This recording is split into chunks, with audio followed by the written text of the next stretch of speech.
You can get $2 million in coverage for $2 a day. That's a 10-year term life policy for a 35-year-old healthy, non-smoking male. We don't like to talk about death in our culture, but everyone's going to die. You are going to die. Get life insurance in 10 minutes so your family is protected.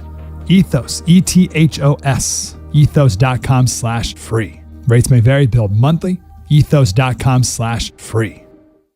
Our good friend Nikki Glazer, fresh off the Golden Globes, has a brand new stand-up comedy special called Good Girl, coming to Hulu on April 24th. I always love Nikki. Been on our show a million times. She's A-list now. She is way into all the hot parties and all the gatherings with all the stars. To me, she was always A-list, but Good Girl is Nikki's fifth stand-up special, which she performed to a sold-out crowd in her hometown of St. Louis. And in this new special, Nikki delivers more of her brutal honesty. She talks about aging, beauty, fame, everything, from anecdotes about her sex life to topics like mental health. No subject is off limits, as we know about Nikki. Don't miss Nikki Glazer's new stand-up special, Good Girl. In fact, when David Spade was in, he was talking about working with Nikki. They're going around doing a bunch of shows. Yes, that's what it was, too, that he mentioned her. It's called Good Girl, and it's coming to Hulu on April 24th with Nikki Glazer. You've probably heard all those ads for life insurance. Just a few dollars a day, apply online in minutes, no medical exam. Simple, easy, and cheap, right? Now you're thinking, maybe I should get a quote. Well, smart thinking. Everyone should have life insurance. But here's what they don't tell you. Those few dollars a day rates, they're for young people in perfect health. That's why everyone calls Big Lou the 50 to 60-year-old not-so-perfect candidate. Like you. You take prescription meds and you're overweight. Winner, winner, fried chicken dinner.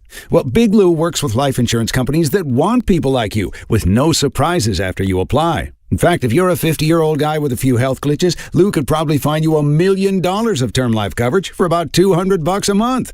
So yeah, you need life insurance. But unless you're young and healthy, you gotta call Big Lou because he's like you, older, heavier, and on meds too. Get a quote right now at 800-244-0909, 800-244-0909, or biglou.com. Ready for big fun? Start for free at Chumba Casino. Sign up and enjoy a welcome bonus with gold coins and sweeps coins to explore hundreds of online social casino games, all from your phone. Spin, play, and discover something new whenever you feel like it, with no downloads needed. More games, more ways to play. Let's Chumba. Only available in permitted states. No purchase necessary. See terms and conditions for details. VGW Group. Void where prohibited by law. 21+. You're so funny.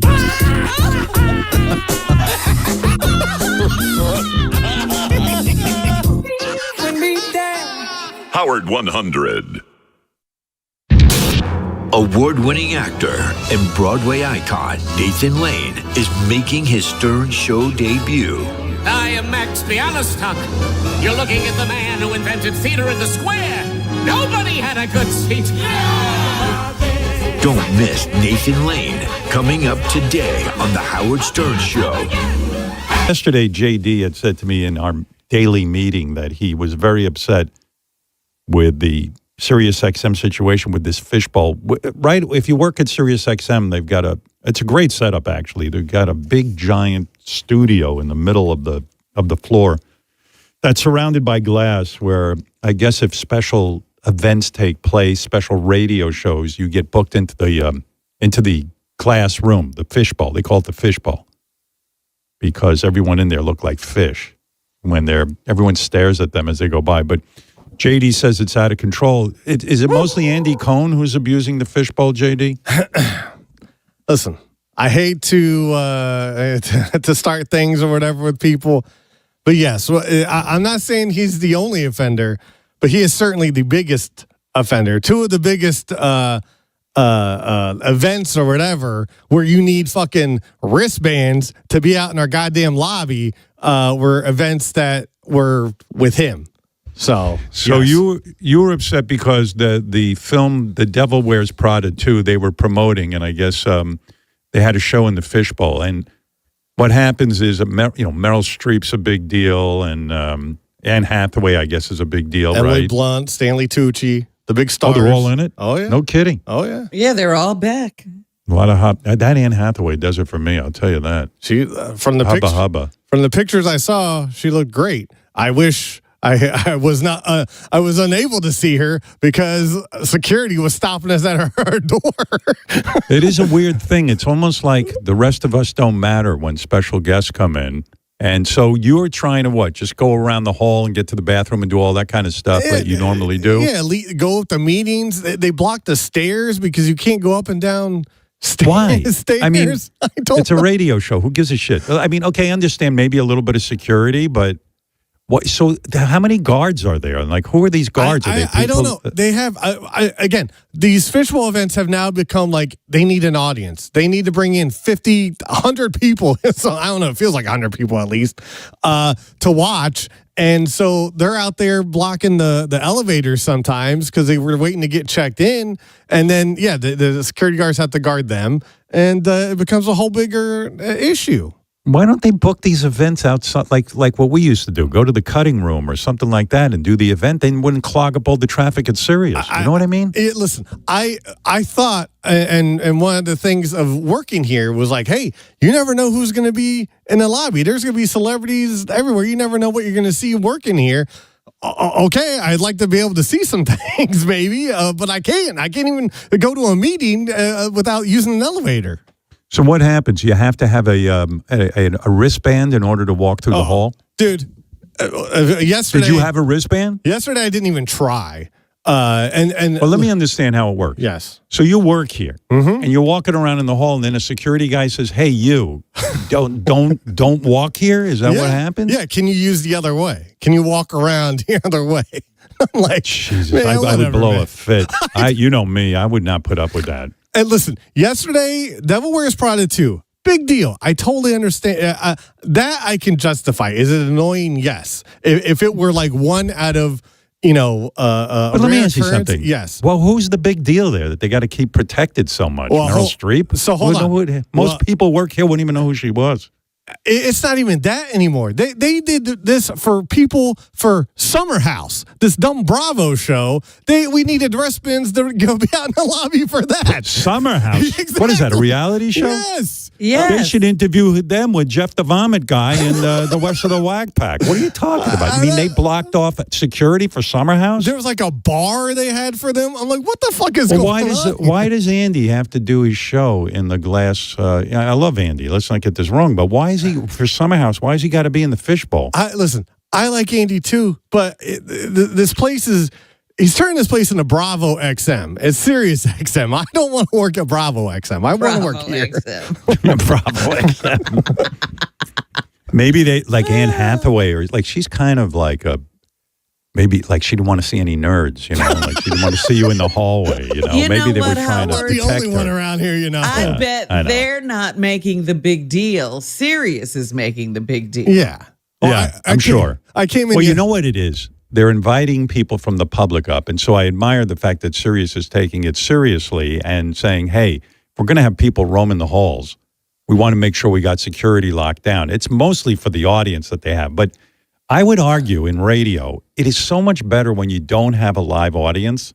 I know Andy probably doesn't think this way because he does his television show with an audience, right? The late night Watch What show. Happens Live, yes. Watch What Happens Live. So he's into it. But really, it's a lot better to just lock it down, no audience. Meryl Streep's not looking to look at, normal people. You know what I mean? She's looking, you know what I mean? Anne Hathaway probably despises regular people. I don't know about that. These are elite people who get treated. All they need is a way, a waiting room and a way to get into the studio and a way to get out of the studio. Well, that's all they need. They're not roaming around the halls of Sirius afraid to bump into people. Oh my God. So they're making the big deal about this. So what happened? So when you were working, what happened?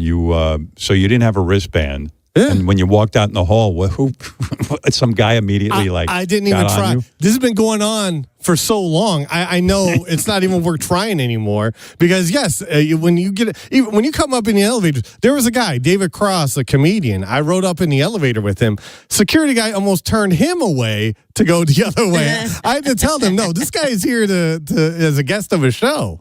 So, well, Gary said he was walking through the hall, and for some reason, Victoria Beckham, from the Spice Girls. Oh yeah, she's hanging around with the cast of The Devil Wears Prada, but there's no reason for. I mean, as far as we know, there's no reason because she's not in the movie. Is she in the movie, Gary? Victoria Beckham? But they said that she's been doing promotion with the movie. I understand she's the face of Gap. So yeah, but what? Like I'm the face of ugly people. So what? I'm not walking around with The Devil Wears Prada. JD's leaving out a big thing yesterday. Yesterday was like Fashion Week here. It wasn't just regular people. There was a ton of fashion influencers, and every one of them had their own camera crew. And so it was a lot of men. It was a lot of men in dresses running around, and they were playing like loud music, and so it was a crazy scene. So I guess they were trying to do a whole fashion thing. Wait a second. There's men in dresses running around? Oh yeah. And what's their story? They're fashion influencers. But do you think they're like Andy's friends? I think anybody who has more than 250,000 followers was invited. I did a meeting up on 37. I had to take an elevator up there, and I'm looking out over the ledge to see what the hell's going on, and I'm seeing people snapping fucking pictures out in the lobby. I'm like, what the fuck is going on around here? Howard, I finished the wrap-up show. I start walking back. Some guy I've never seen in my life who was like, small guy, but a security guy. He goes, can I see your wristband, please? And I go, I work here. And he looked at me and he goes, oh, I know who you are. And he let me go. But if he didn't know who I was, he wouldn't have let me go. Yeah, didn't I see you on the Today Show as a coal miner from Guatemala? Yeah. JD, what was this too? You were very upset Andy had a giant fake magazine cover of himself. What's that? That sounds very Trumpy. I wasn't exactly upset, but it was like, you walk in the lobby, or I couldn't even walk through the lobby, but you walk in and you see there's a big picture of him like doing in a magazine pose, looking all like sexy. But you mean it's Andy on the cover of a magazine, but it's not a real magazine? Yeah, it was like Runway. For whatever reason, I don't know if Runway magazine is part of this movie. I've never seen Devil Wears Prada, so I don't know if that's. I'm guessing that's what it's Howard, about. The other amazing thing was Derek, who produces the wrap-up show. He comes in and he goes, I'm walking down the hall, and somebody goes, oh, if you don't want to be live on Twitch, you move out of the way. Like, there's people just like live on some other shit form. It was crazy. Damn. So Victoria Beckham was like walking around, and like Gary's like, why is she walking around? But anyway, she's walking around. She evidently had a wristband, and she runs into Gary. She didn't run into me. I'm walking to do the wrap-up show. She's coming in from whatever room they kept her in, and we passed each other, and I recognize her. And again, this might be in my mind, but she looked me up and down, and then she had like this look of disgust on her face. she eyeballed me. And it was almost like, ew. Well, maybe she thought you were somebody, because now you look like George Clooney, right? Isn't that what you're being told? Yes. And yeah, maybe she thought, wow, how the mighty have fallen. Maybe she thought it was Andy George Clooney works. George Clooney. That's right. George Clooney works at Sirius. Jesus, I knew him when he was a big star. Now he's running around working for the Howard Stern show. And it could have been in my mind, but it reminded me of being in 8th grade again, where the girl looks at you and just like, ugh. Yeah, but maybe Robin's right. You kind of now are being told you look a little like Andy Cohen with your salt and pepper hair. Maybe she thought you were Andy, and then thought maybe, so she's trying to figure it out. Did he get new teeth? She was perplexed, for sure. Yeah. Oh, There's Andy one got of two terrible things. teeth. Yes. He was either Andy or George, or she just is disgusted at every man because she looks at David Beckham every night. Or that. Well, John Blitt said he saw the whole incident, and he said Victoria Beckham didn't even look at Gary. Gary's hallucinating. He was nowhere near it. He claims he saw the whole thing, but, Blitt claims a lot of things. Yeah, exactly. I would ask Blitt about it, but you can't tell if he's real or not. I want to know the truth. He's doing a shtick, right? It's like talking to Benji. I don't know. Sometimes he's for real, but a lot of times you can't have a real conversation with that guy. But anyway, JD, the point is yesterday, and you know what? Look, on the one hand, let's be realistic. It's good for Sirius. They've got the promotion of Devil Wears Prada.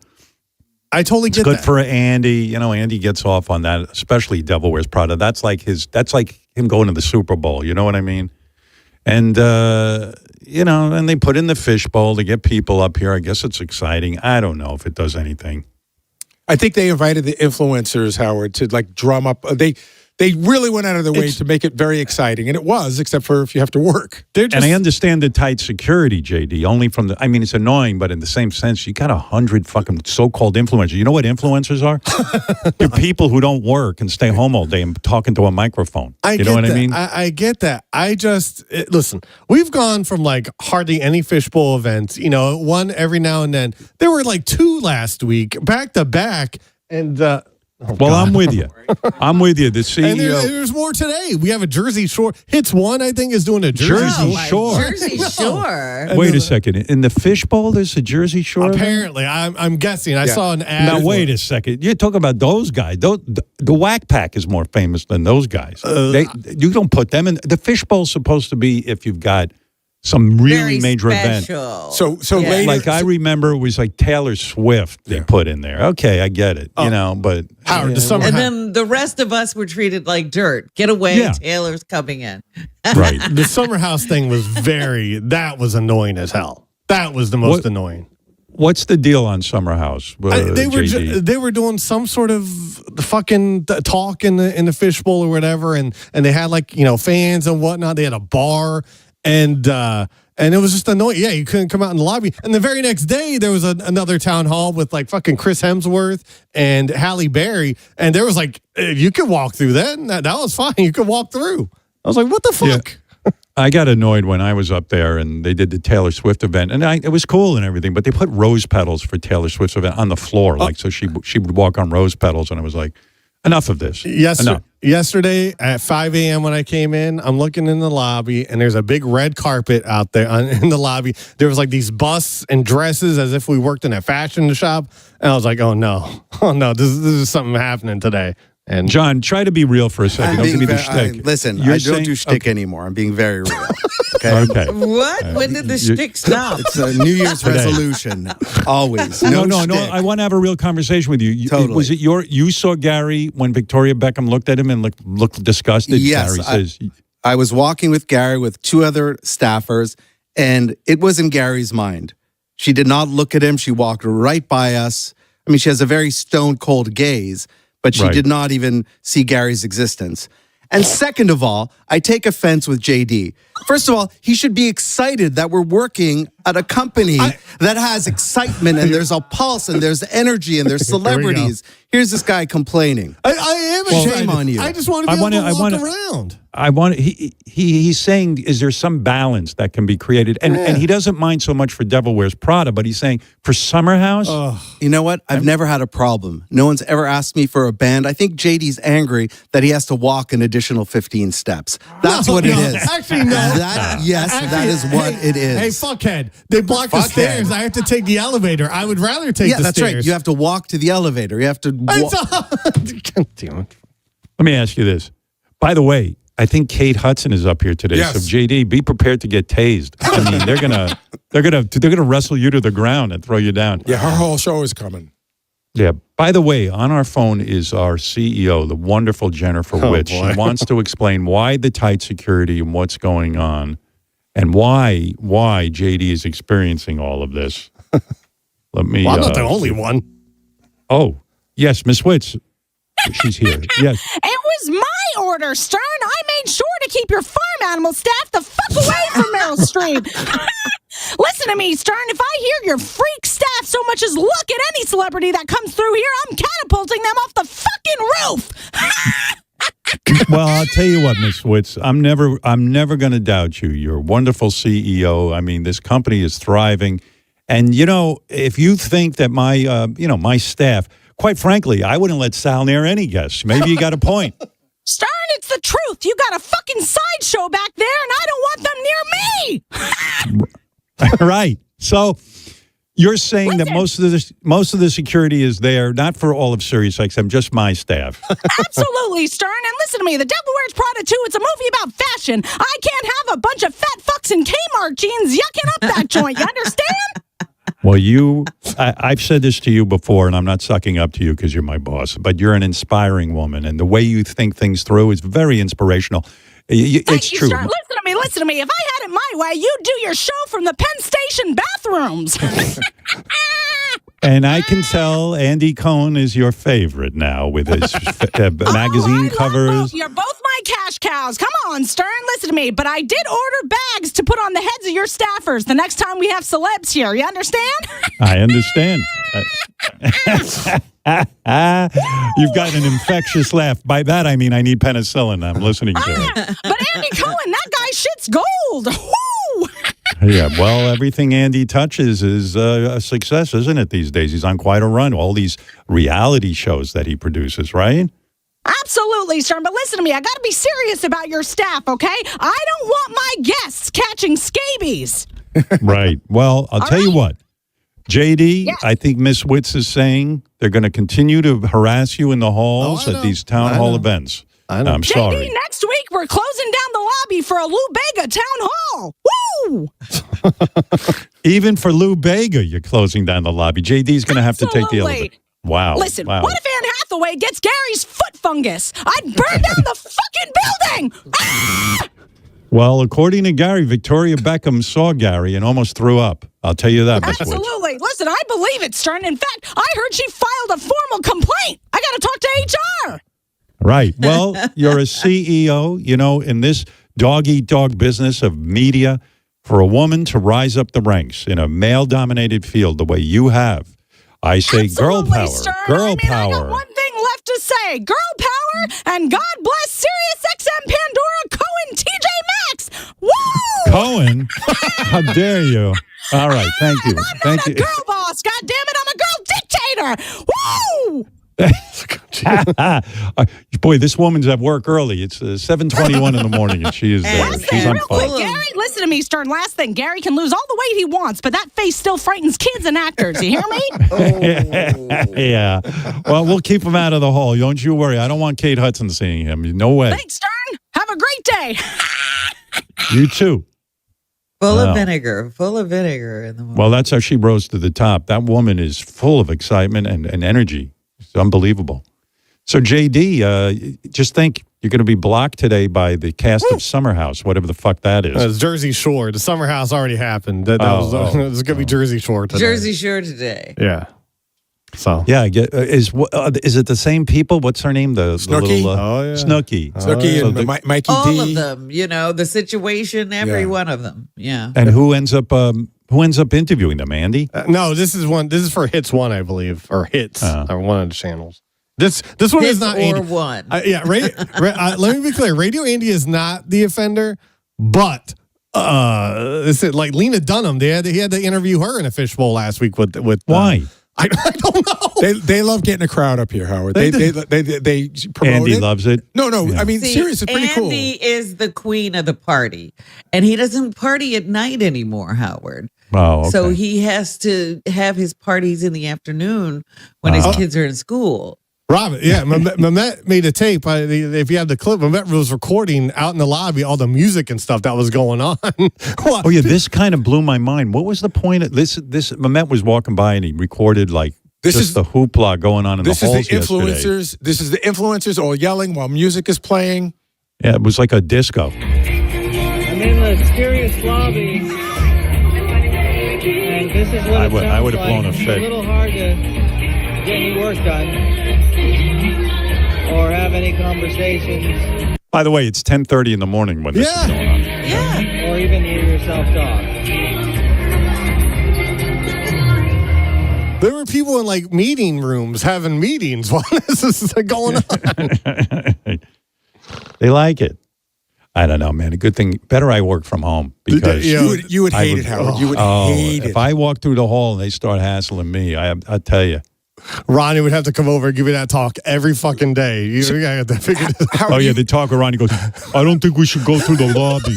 We're gonna go." And I'm walking in some back room, and I'm going through a garbage pails, and I'm trying to hop over shit, because he knows I don't want to deal. Everything sheeted in black, and you don't know, you can't see anything. Even if you were wristbanded, you would have to pass 100 people. I wouldn't wear a wristband. I refuse to go to work and wear a wristband. I won't do it. And you know what?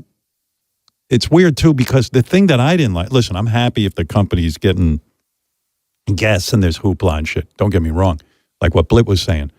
But,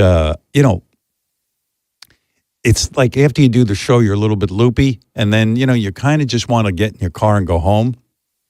And then if you go through that scene, in the lobby, and it's like guys in dresses and everything. And then they come up to you and they go, "Hey, can we take a picture with you, Howard?" And then you don't want to be a dick because you're at work, and you don't want to be that guy who's the story that like, "Hey, he blew me off."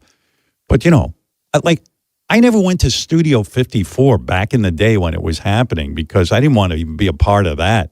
I mean, plus I was like 20-something years old. Nobody gave a shit about me. I was the program director at WRNW, so I would get invited to Studio 54. And one time I went, and I just, how there's supposed to be sex and drugs and everything. Nobody talked to me. I just stood there. Nobody danced with me. Nobody took their clothes off. Nobody offered me Coke. It was like, I just stood there. And I went, this is awful. Imagine Studio 54 in its heyday. I'm there, and I'm like, well, I don't know why people are here. It's boring. It was horrible. Well, I mean, nobody ever wants to talk. It wasn't like some hot chick came up to me and wanted to dance with me. But it wasn't like you saw Andy Warhol and Jackie O and whoever either. Well, first of all, Robin, I went at 7:00 at night because I didn't want to go late. I was a morning man. Yeah. So, no, I was there at 7:00. So you'd see the lights would all be on. There'd be a waiter walking around. I'm here for the Elton John listening party. Oh, that doesn't start for another 9 hours, sir.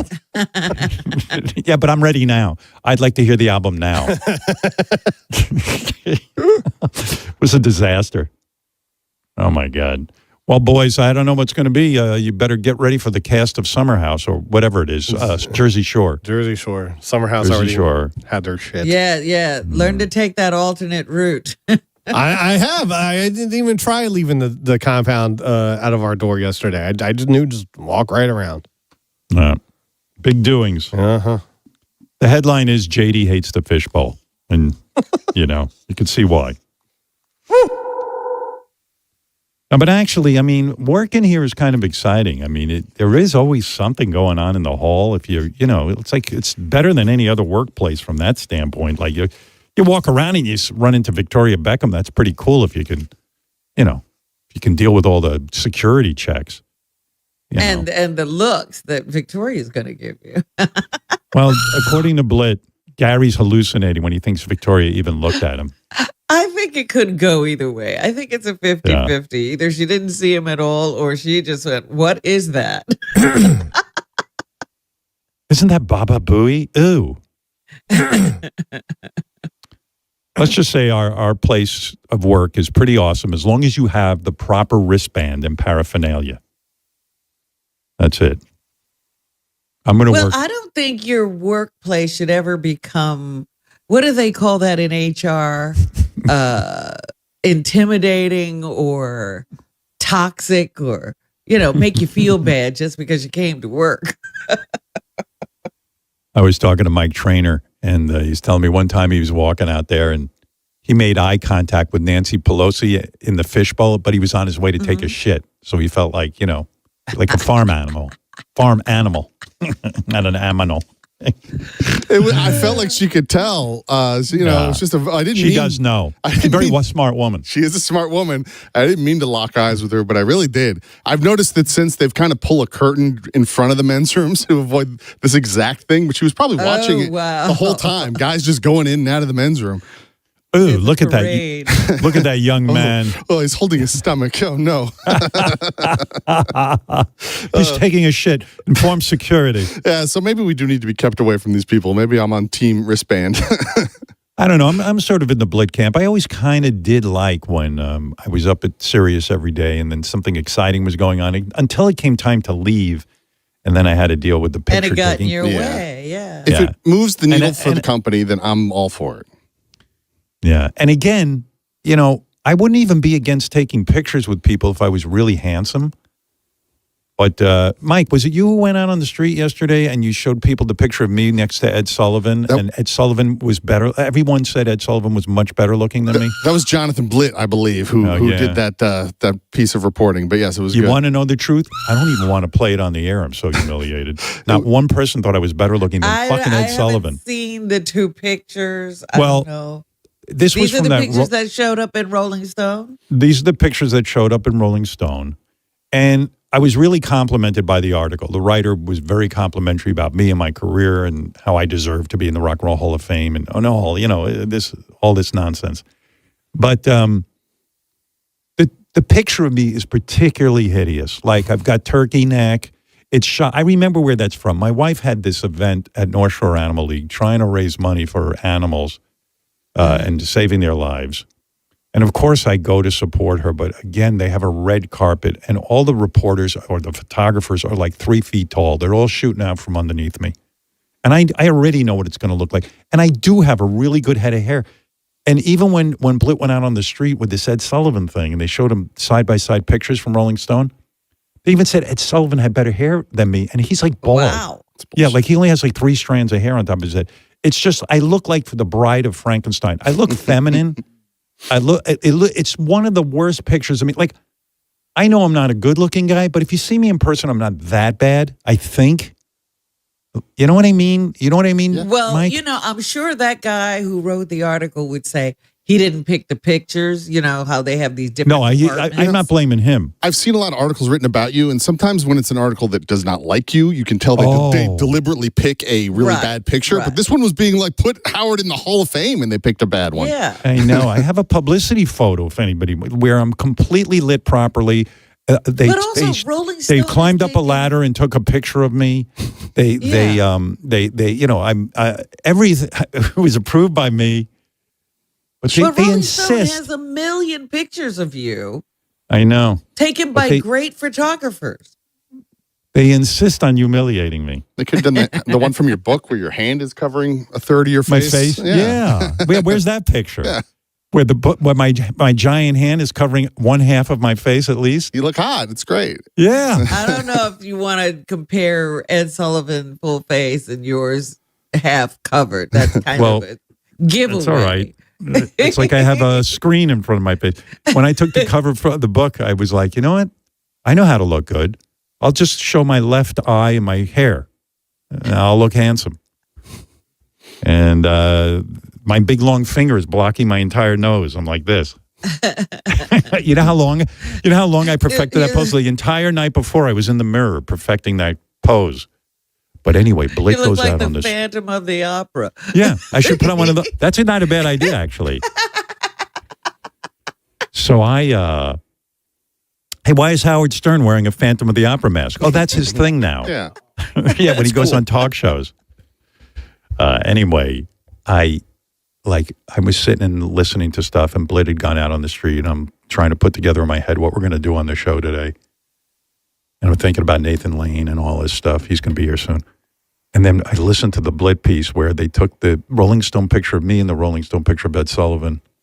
And they go, hey, who do you think's better looking? And each woman is like, oh, Howard Stern's gross. Like, Ed Sullivan has a sophisticated, Ed Sullivan was known for looking like a dead person. Like when they did impressions of him, it looked like he was a cadaver or rigor mortis, it said. Rigor mortis. He was so stiff, his head didn't move when he turned. His whole body had to turn.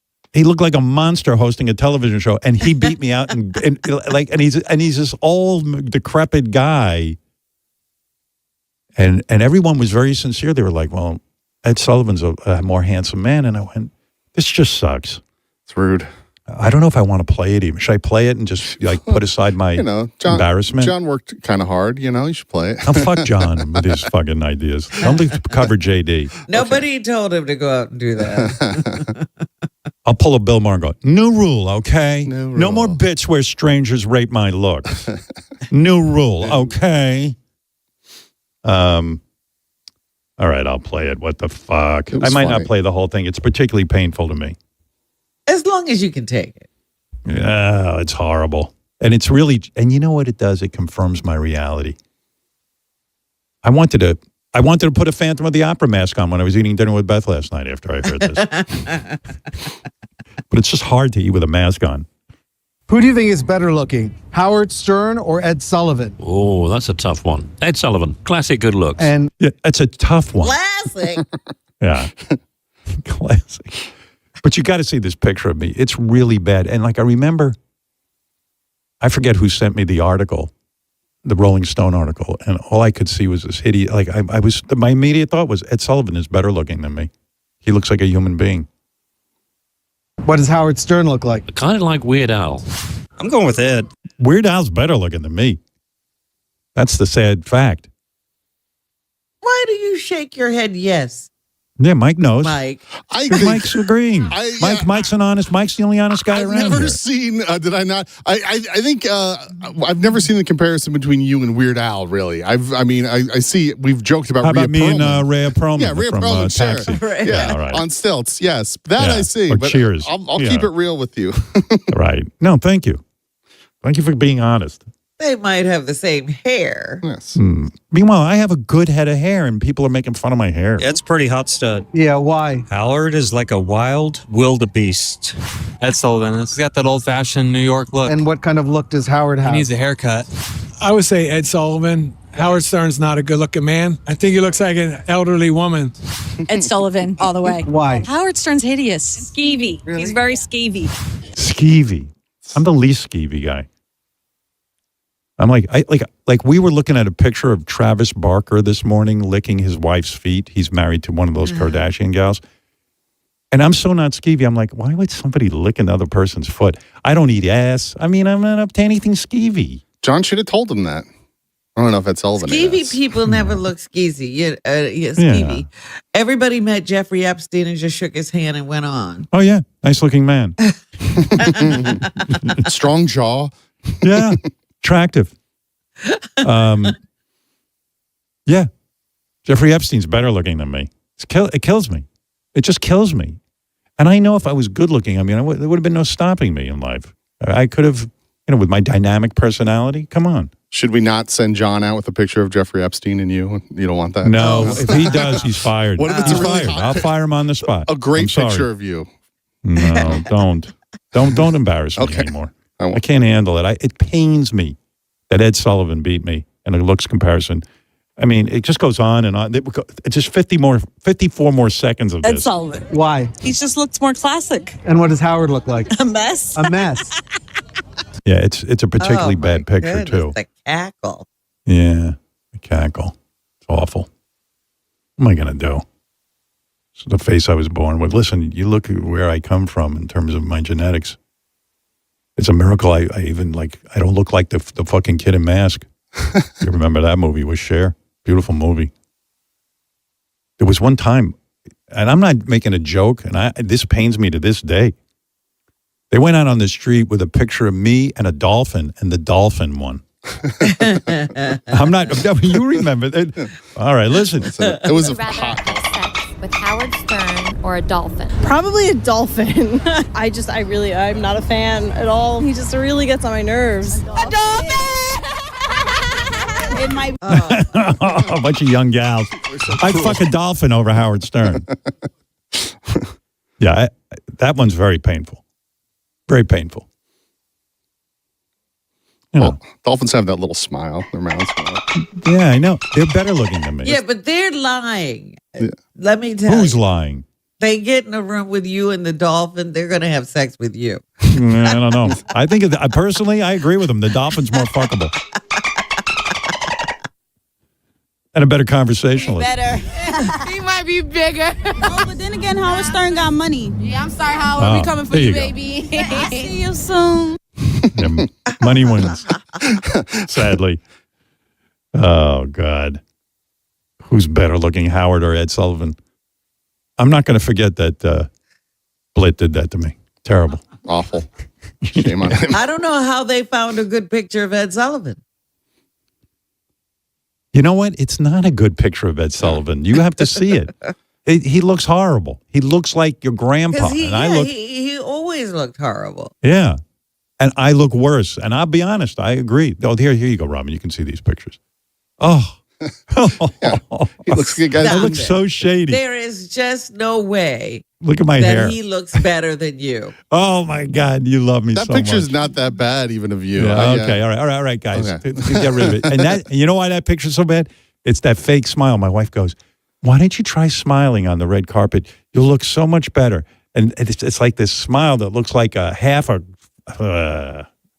at gunpoint. I can never triumph. Beautiful article in Rolling Stone how I should be in the Rock and Roll Hall of Fame.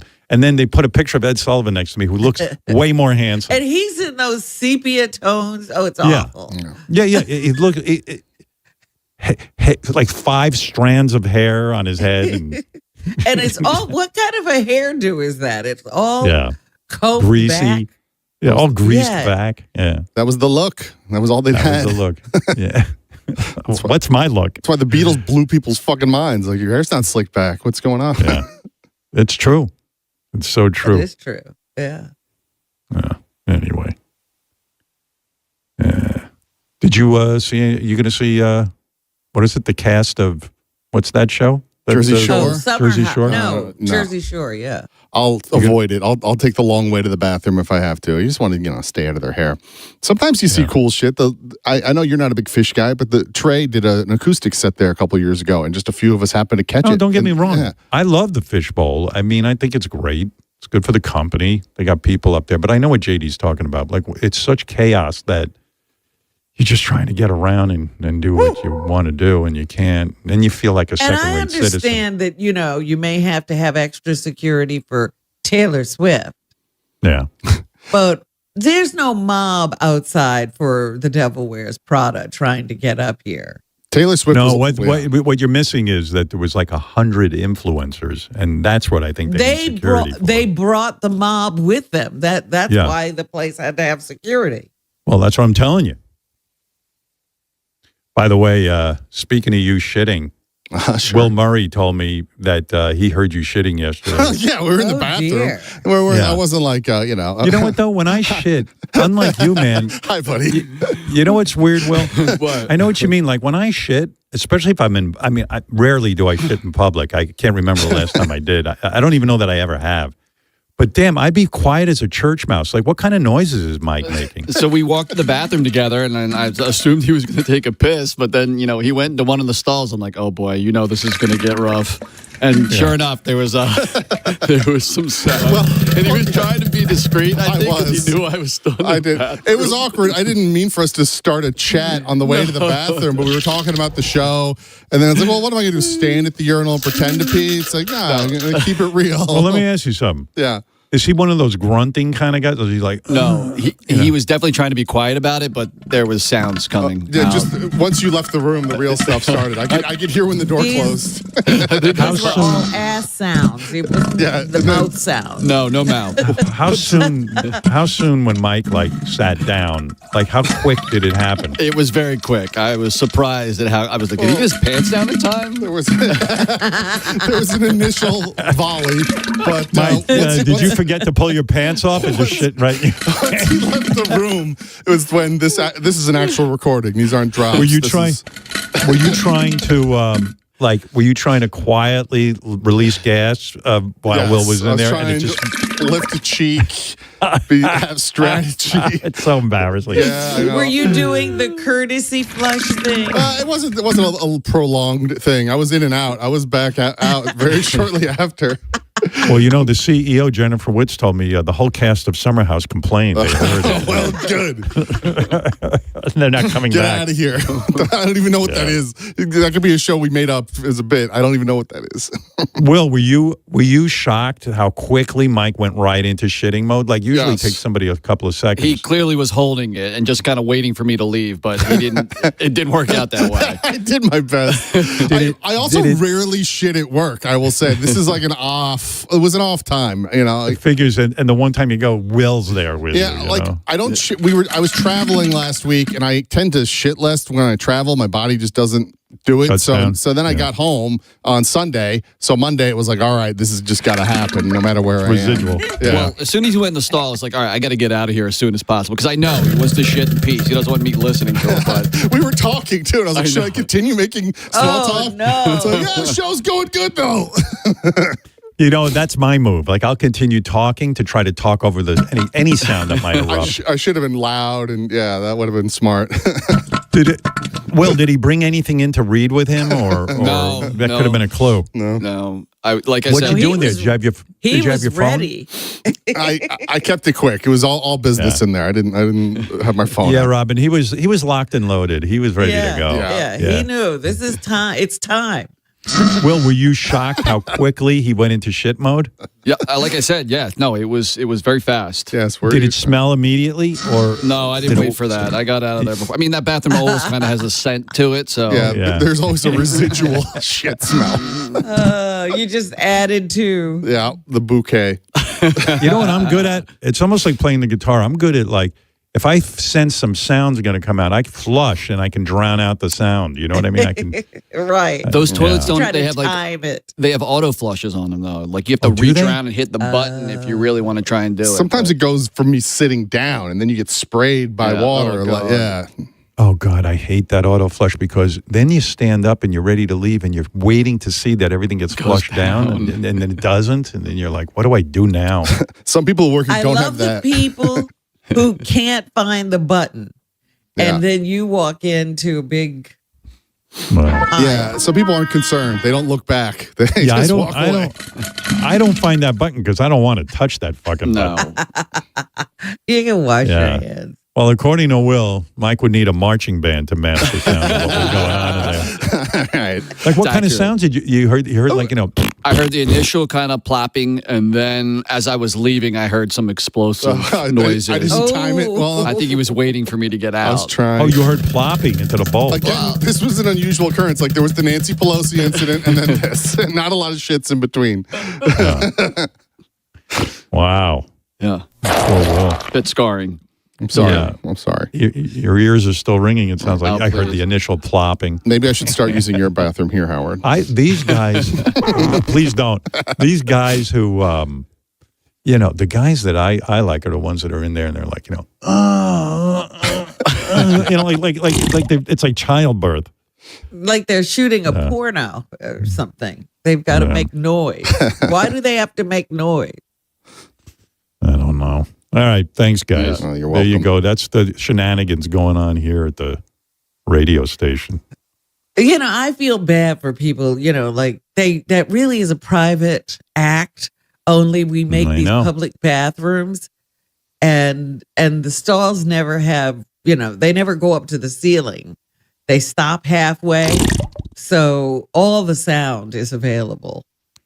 Our beautiful CEO, Jennifer Witz, wants to comment on what she just heard. I guess she was disturbed by it. Hello, Miss Witz. Yes, good to have you back in here. Darn, keep that fat, stinky fuck away from Summer House. You hear me? Listen I to know. me, that big boy. He made one of my custodians quit yesterday. God damn it. Yeah, I know. You know, my man he says he doesn't shit here a lot. He had a bad day. No one knew it was coming. I'm so sorry, Miss Witz. I take full responsibility. Stern, there's a big brown cloud hanging over the lobby here at Sirius XM, and we can't have Mike the Situation from Jersey Shore see this. You understand? No. Please apologize to the situation in advance, okay? Thank you, Miss I Witz. mean, it's like butthole Chernobyl up in here. Christ. I know. Trainer had a tough day, and I guess he hadn't shit over the weekend, and it all came pouring Give out. a damn, Stern. Tell him to shit in the street like the rest of the pigs. All right, Miss Witz, I hear you loud and clear, and I take my orders from you, so consider it done. No more Mike Trainer shitting here at work, okay? If Snooky gets a whiff of his fat ass, he's fired. All right. Woman runs a tight ship. She knows what she's talking about. Rod, you're on the air in South Carolina. Then I got to take a break. I'm going to talk to Nathan Lane. That guy's a tremendous actor. I'm a big fan of his. I want to know Yeah, how and I to don't do know it. much about his background, so it'll be very interesting. Everyone's got a story to tell. That's for sure. Rod, what's up? Hey now, Howard. Hey now. I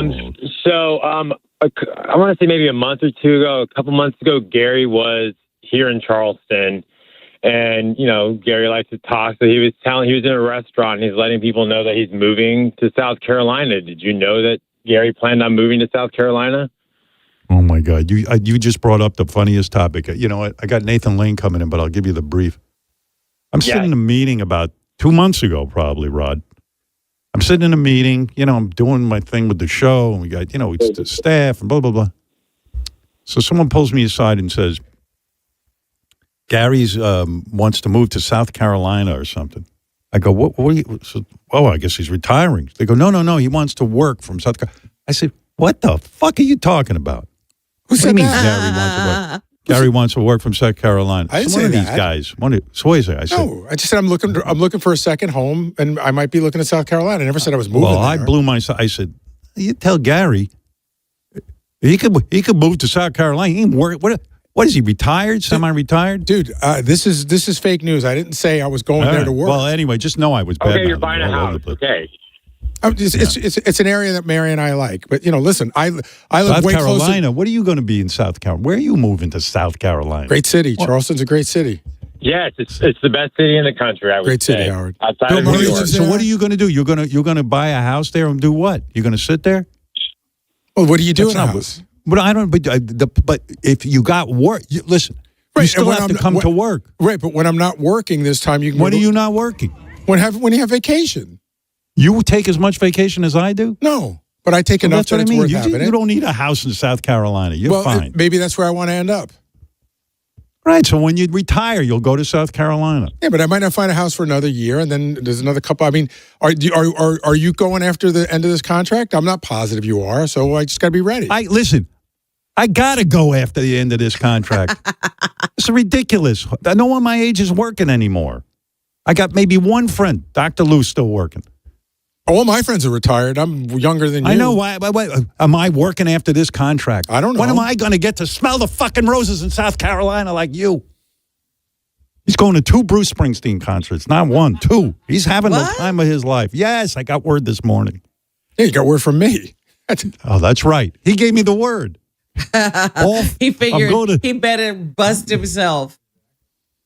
Now, I think Gary, after this contract, I still probably will want to come to work and listen to tapes of how ugly I am. Hey, Howard, It's by such the way, a great day. By the way, I know the people at Rolling Stone. If you would like, I probably could get them to change the photo. Nah, it's too late now. It's out there. It doesn't matter. You know what, Gary? It doesn't matter. That's what I must look like.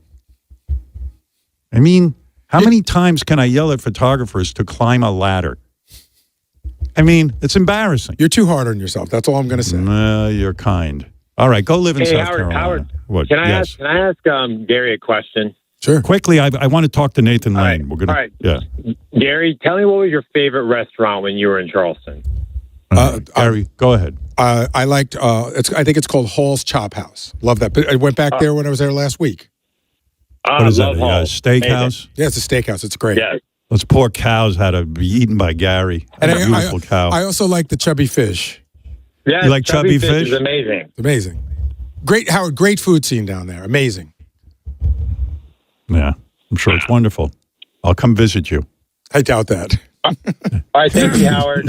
Have fun with Nathan Lane. Yeah, he's a good guy. I love that. I love Nathan Lane. I'll tell you why. Because, like, that guy's a real actor. Like, he can sing. He can do Broadway, does films, does voices for cartoons. You know, for Lion King. Wasn't he the voice of Hakuna Matata? Hakuna Matata. Hakuna Matata. Hakuna. Howard, you know what I found out? It set me off with this South Carolina business. You know what I found out about Nathan Lane this morning in chatting with him? Yes. He was on the show in 1983. Get out of here. He was promoting the show Merlin with Doug Henning. He said it was a short interview and that you were very nice and very funny. By the way, do you know the show Merlin was directed by my dear friend, now departed, Ivan Reitman, who produced my movie? Rest in peace, Ivan. I didn't know Ivan did a Broadway show. He did. It was called Merlin. It was starred Nathan Lane and Doug Henning. Wow. And it incorporated the magic of Doug Henning. I was do a fucking remember monster Doug of a magician. Henning being on Broadway doing a show. Yeah. That was that, huh? Wonder if Ivan was nice to Nathan. Ivan could bust your balls. Anyway, let me take a break. If you messed up, yeah. Yeah. Oh, if you messed up. I don't think Nathan, messes up that much. I messed up plenty. No. Yeah. Anyway, I want to thank you, Hyundai. You are the best. The all-new Hyundai Palisade Hybrid. When you hear Gary wax poetic about his Hyundai and his homes in South Carolina, North Carolina, Connecticut. How did that guy spot him? Gary's in town. There's lots of people in South Carolina. But well, Gary in all got fairness, spotted. they thought it was George Clooney and Andy Cohen, and then they realized it was Gary Dell'Abate. Not only did Gary get spotted, but the guy knew that Gary was looking for a house. Wow, yeah. Gary Well, must have been talking loud. He must have blabbed all over town. Anyway, thank you, Hyundai.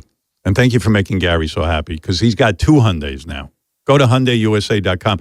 I want to talk about my dear friend Steven Singer, Steven Singer Jewelers. What month is this? Wonder what's coming up. Is the month of April. Oh. Think what you could get over at Steven Singer. Steven Singer is the greatest. Oh, yeah. If you're looking for jewelry, Steven Singer's got you covered. Steven Singer knows it's the time of year to celebrate moms and thank them for everything they do to hold the family together. That's why Steven Singer created something special for mothers. Big fun? Start for free at Chumba Casino. Sign up and enjoy a welcome bonus with gold coins and sweeps coins to explore hundreds of online social casino games, all from your phone. Spin, play, and discover something new whenever you feel like it, with no downloads needed. More games, more ways to play. Let's Chumba. Only available in permitted states. No purchase necessary. See terms and conditions for details. VGW Group. Void where prohibited by law. 21+.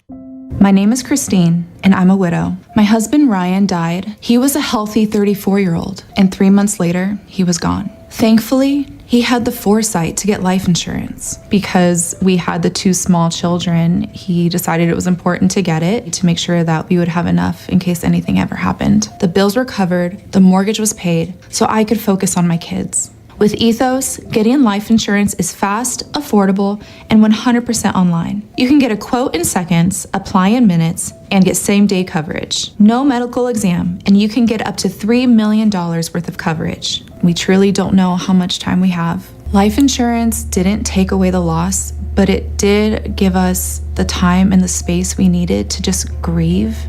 Get your free quote at ethos.com/quote. That's ethos.com/quote. Ethos.com/quote. Paid spokesperson. Time spent on application may vary. Online health questions required. Our good friend Nikki Glazer, fresh off the Golden Globes, has a brand new stand-up comedy special called Good Girl, coming to Hulu on April 24th. I always love Nikki. Been on our show a million times. She's A-list now. She is way into all the hot parties. Yes. And all the gatherings with all the stars. To me, she was always A-list, but Good Girl is Nikki's 5th stand-up special, which she performed to a sold-out crowd in her hometown of St. Louis. And in this new special, Nikki delivers more of her brutal honesty. She talks about aging, beauty, fame, everything, from anecdotes about her sex life to topics like mental health. No subject is off limits, as we know about Nikki. Don't miss Nikki Glazer's new stand-up special, Good Girl. In fact, when David Spade was in, he was talking about working with Nikki. He's they're going around doing a bunch of shows. That's what it was, too, that he mentioned her. It's called Good Girl, and it's coming to Hulu on April 24th with Nikki Glazer. In a world in need of a hero, one man rises to the challenge in style. He is... just driving the kids to soccer practice.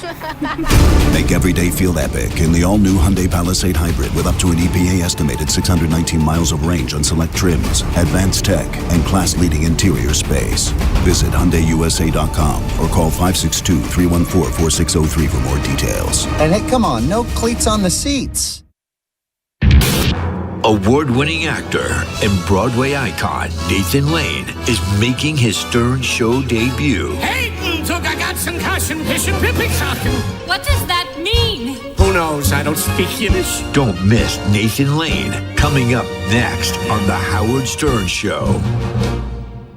And welcome back. A couple of minutes to go on the Swap Shop this morning. And good morning. You're on the air. Good morning. How are you today? I'm okay. How are you? Oh, I'm good, thank you. I got some ham radio equipment for sale. I'm a fellow radio guy just like yourself. I'd like to put it up on Swap Shop. But if you give me a moment, I got a great radio voice, and I'd like to just warm it up for a second. Do what now?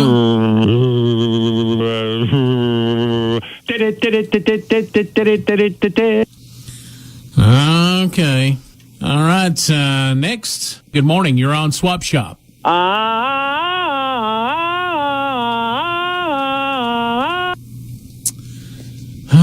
Let's go to this one this morning. And good morning. You're on Swap Shop. Do, re, mi, fa, sol, la, ti, do. Do, re, mi, fa, sol.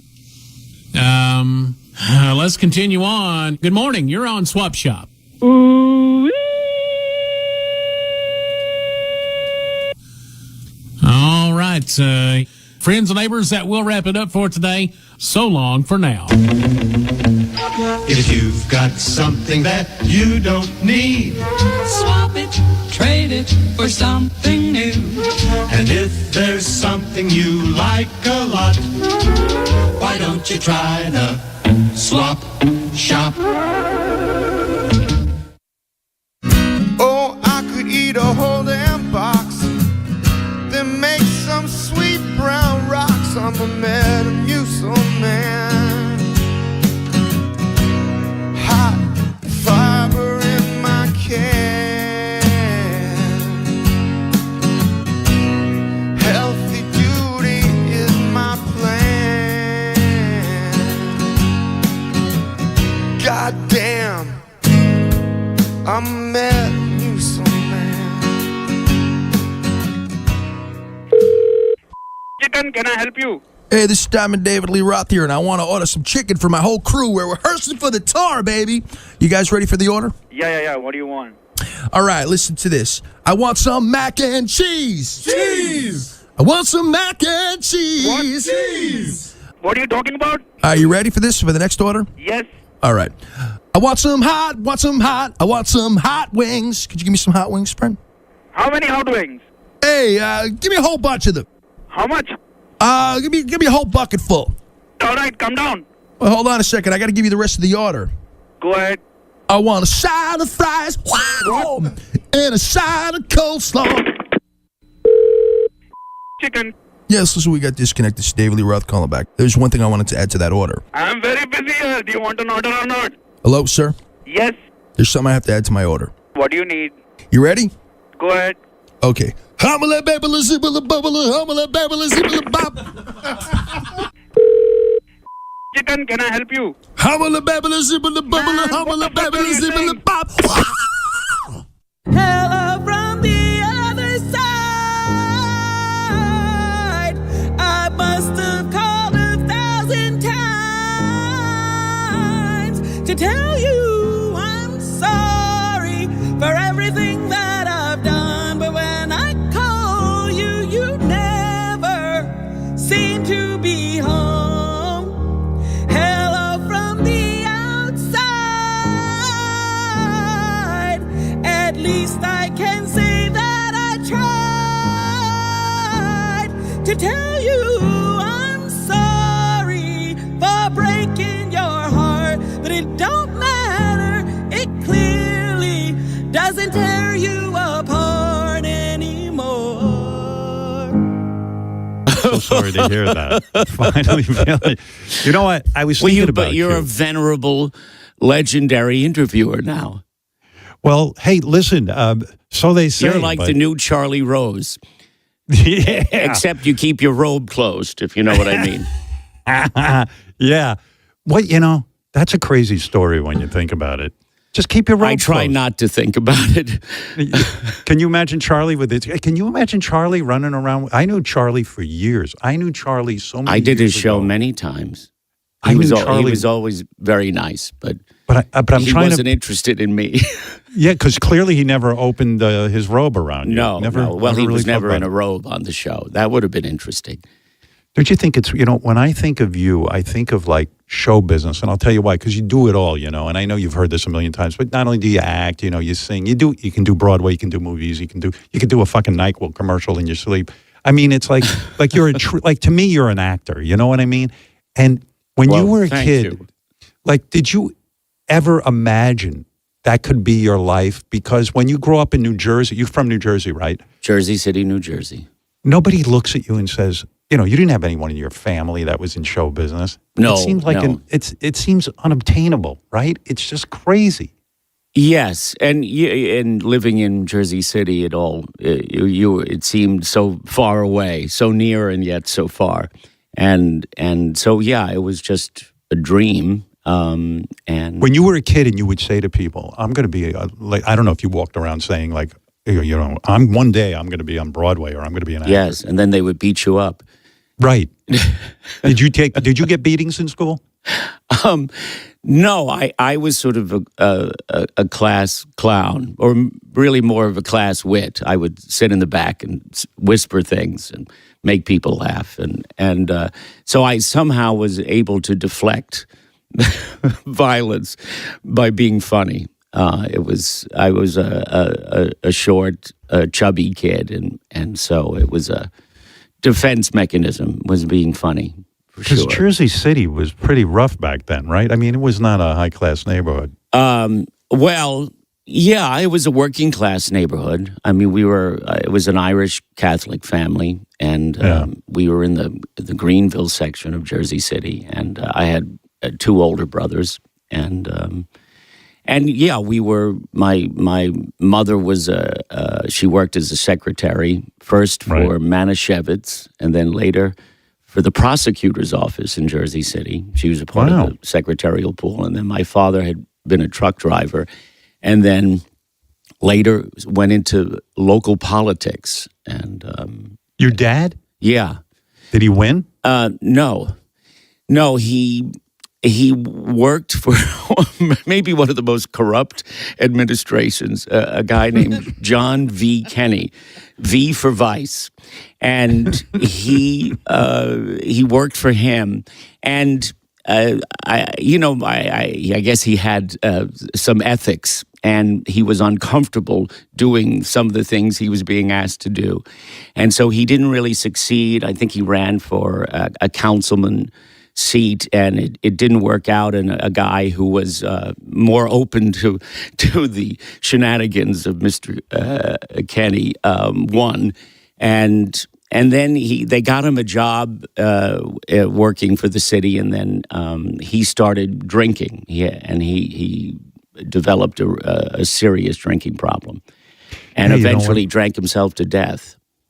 Yeah, well, when I was reading about your life, to me it seems like really sad, your home life. I mean, maybe that wasn't your perception at the time, but first of all, I'm surprised to hear that your mother was able to hold down these really important jobs. I mean, jobs that really required, because she too was manic depressive, and she had that developed later. I mean, she really had to take over. She was a working mother and raised 3 children, and my father just wasn't there. He was just drinking all the time, and it wasn't. What's that look like, Nathan? Is it like when a dad is drinking all the time? In other words, he's home or he's at the bar somewhere. Yeah, and then he just comes home plastered and he's a mess. And do they fight? Yes, I would say that it's. He died when I was 11, and there were a couple of moments where she got him to go to AA, and he would stop for a while, and I remember my mother saying to me that I would stay very close to him when he was sober and at home. I would sort of hold his hand, and I didn't want to leave his side, I guess, and I remember sitting. We were in this apartment, and it was very cold in the apartment, and he and I were sitting in front of a radiator. And he said to me, I guess I was about 9 at the time, and he said at one point, "You're going to have to learn how to take care of yourself, because your mother and I aren't going to be here forever."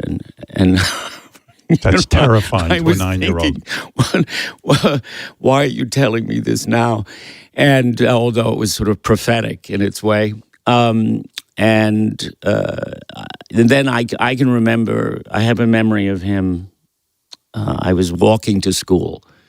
I went to this Catholic school, Sacred Heart Grammar School in Jersey City, and I was walking down the street, and there was what was called the Stegman Street Tavern, and the back door of it was open, and it was a very sunny day, and there was this shaft of sunlight, going into the back of this bar, and as I was walking along, I stopped and looked, and he was sweeping up in this bar, I guess, to pay for drinks at that point, and he obviously became aware that someone was looking at him, and he turned and he saw me, and we just stood there and stared at each other, and he didn't say anything, and I didn't say anything, and the things that should have been said could have been said, and then he just went back to sweeping, and I went on to school. What a horrible, what a sad memory. Do you drink at all, or have you so turned off to the idea of alcohol and what it did to your father? I've inherited some of those issues. I've had my years of drinking and self-destructive behavior. Sure, I think that but yeah, I mean he.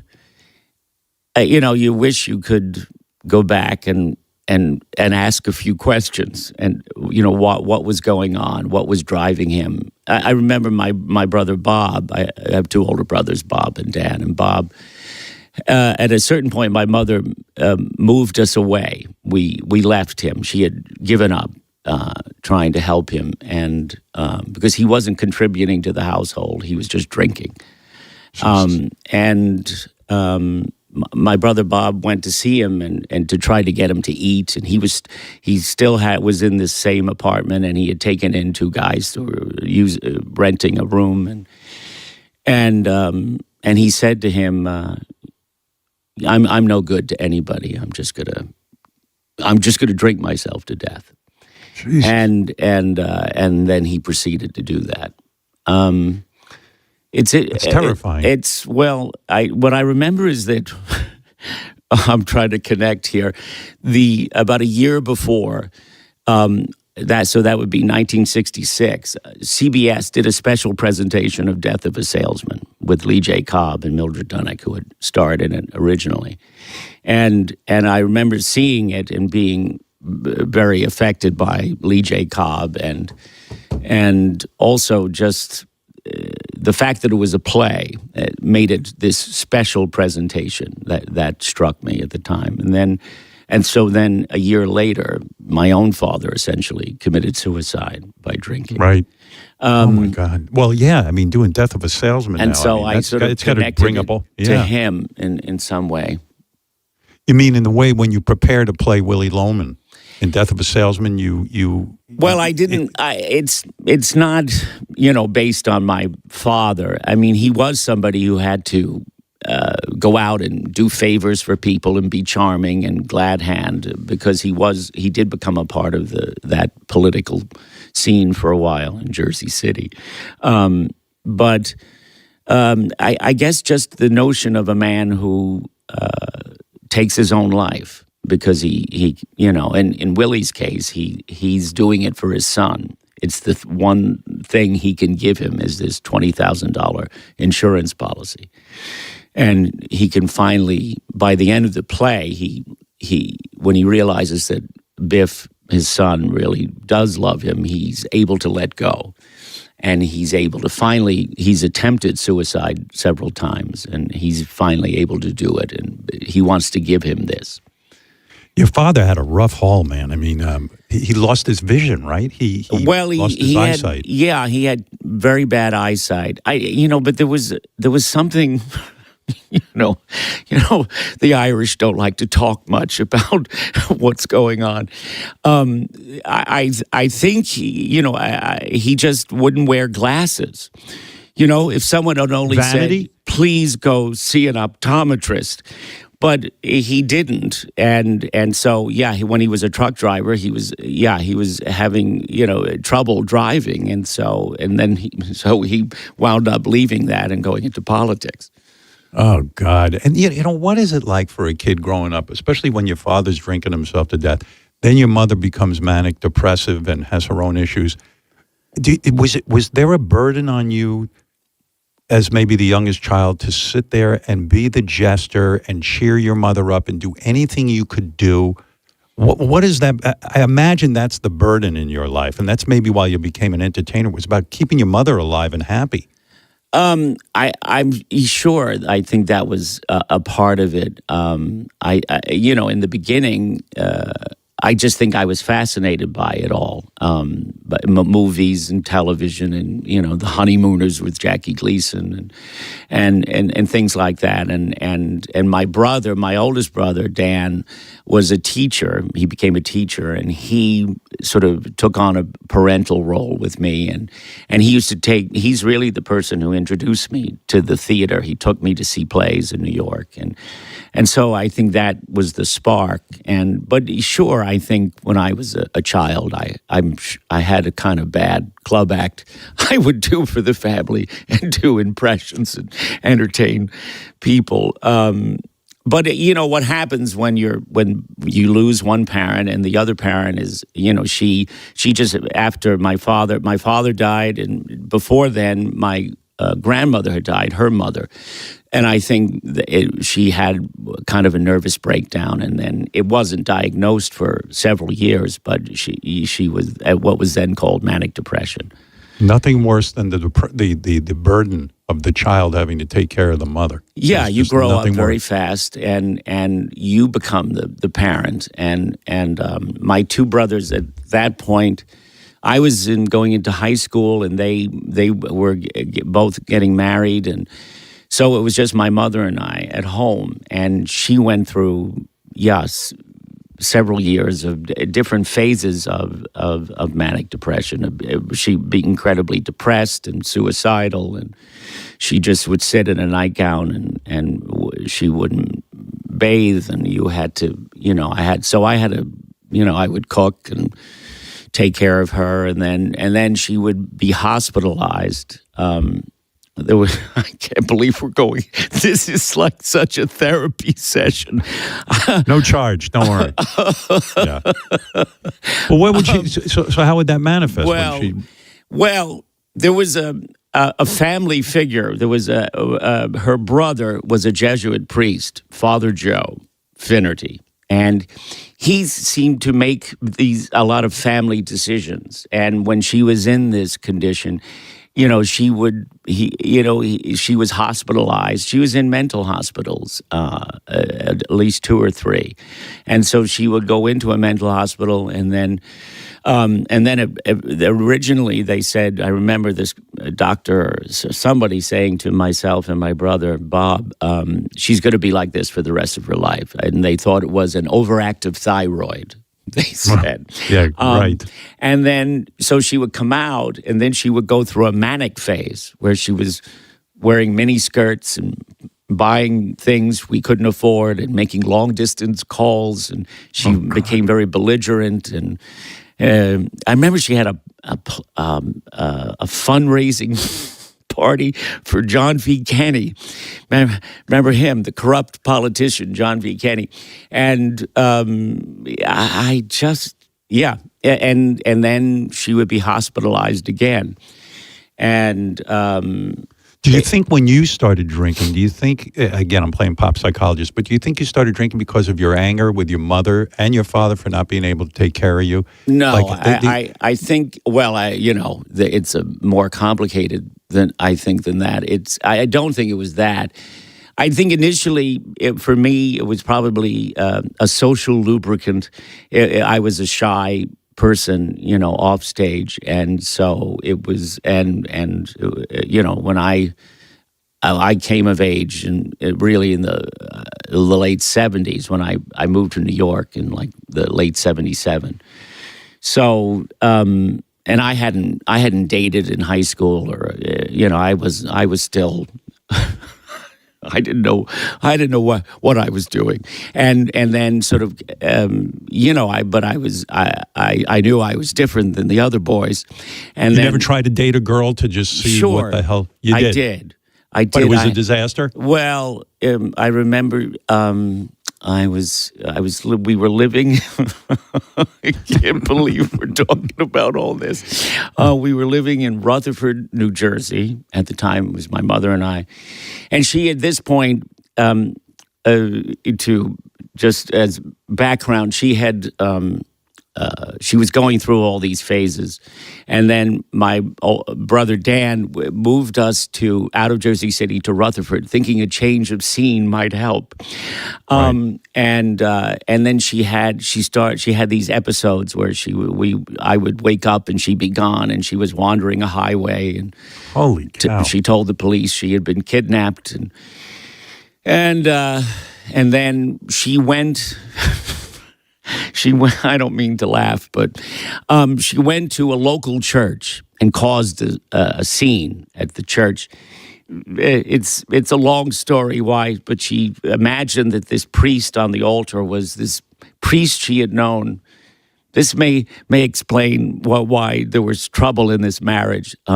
My father went off to war, and they had my brother Dan. He was a baby, and she. I guess maybe had an affair with this young man who was studying for the priesthood named Lloyd Lacombe. This is all very Fanny Hurst. Your dad's off fighting the war? Yeah. And she tells you that Well, she intimated that there was this relationship developed.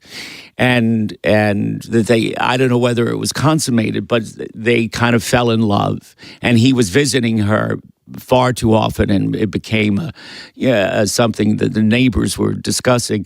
And then he said, she asked him to, she wanted to marry him, I guess, and he said, no, I can't leave the priesthood. And then so it ended. Wow! But she was in love with this guy. And so when my father came back, I think he probably got wind of this, and I'm sure that changed things, although they had 2 more children after that. But I don't think things were ever the same. And so she thought this priest on the altar in Rutherford, New Jersey, was this priest she had fallen in love with. But you don't even know if that really is the priest. You think I could sell this to Ryan Murphy? Yeah. I mean, it's an amazing story. And, I don't even know how you function. She was arrested, and she was taken to a hospital, Bergen Pines Hospital, where she was finally diagnosed as manic depressive, and was given lithium, and that changed her life. She became better. Yeah, it worked. Yeah, I mean, yes. There are the long-term effects of lithium are another story, but yes, it changed her life. So she and I were living in Rutherford, and I do remember that my brother Bob was there, and I had this date set up with a woman, and she was. Why did you make a date? Were you trying to prove to yourself, hey, I should be with a woman, or was it like, hey, I want to stay undercover and have my brothers and my mother think I'm straight? No, I wasn't thinking that far ahead. I was just thought this is what I'm supposed to do, and I'm going to do it. Yeah. I didn't have any real experiences. I think I made out with a young lady, and it was very pleasant.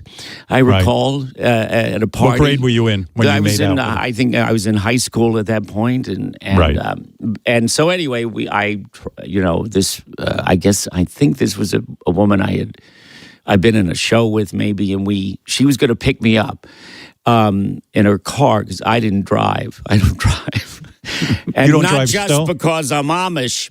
Anyway, so she was going to pick me up, and then I waited and waited, and I waited. I was standing outside the apartment building, and I waited, and it was like a half hour, and I went in and I called her, and she said, I forgot. Nice. And I said, oh, well, do you still want to go out? And she said, no, I can't. And I said, oh, okay. Well, maybe some other time. And so sad. It's terribly sad, isn't it? Yeah. And so I remember my brother and mother being very sympathetic and, telling me there's lots of fish in the sea and thinking, I'm not going swimming in those waters anymore. So anyway, so no, I don't think it was. I mean, I knew deep down that I felt differently, but I did try. I tried to, because I was raised Catholic and Right. all of that. Do you think that, I'm just curious, because when you have a difficult mother like that and a difficult father, do you hate your mother on some level? Do you just despise the fact that she didn't have anything to give you? I mean, yeah, you knew she was mentally ill. She couldn't control that, but is your resentment so strong? Like, I needed a mother, you weren't there for me, kind of thing. Do you? But she was there for me all through my childhood. She was the one. She was the one going out and working and putting food on the table, and she and no, I mean, she was there. I mean, she was a. You were able to love her. Oh yeah. I mean, I think there was frustration and anger about what she was going through, and not being able to help her, not being able to, figure out what was going on with her physically, mentally, and it was only after she was put on the right medication but I find myself angry with your mother for you. Really? Because, because I read that when you came out to your mother, you were like 21 years old. Oh, she here said, we go. I read, yeah. She said to you, I would rather you were dead than you be gay. And to me, that is just heartbreaking, and it's it makes me cringe. I mean, you have to understand, this is another generation. Understood. And that was, this was not a sophisticated person in that way. And so it was considered, something really bad. And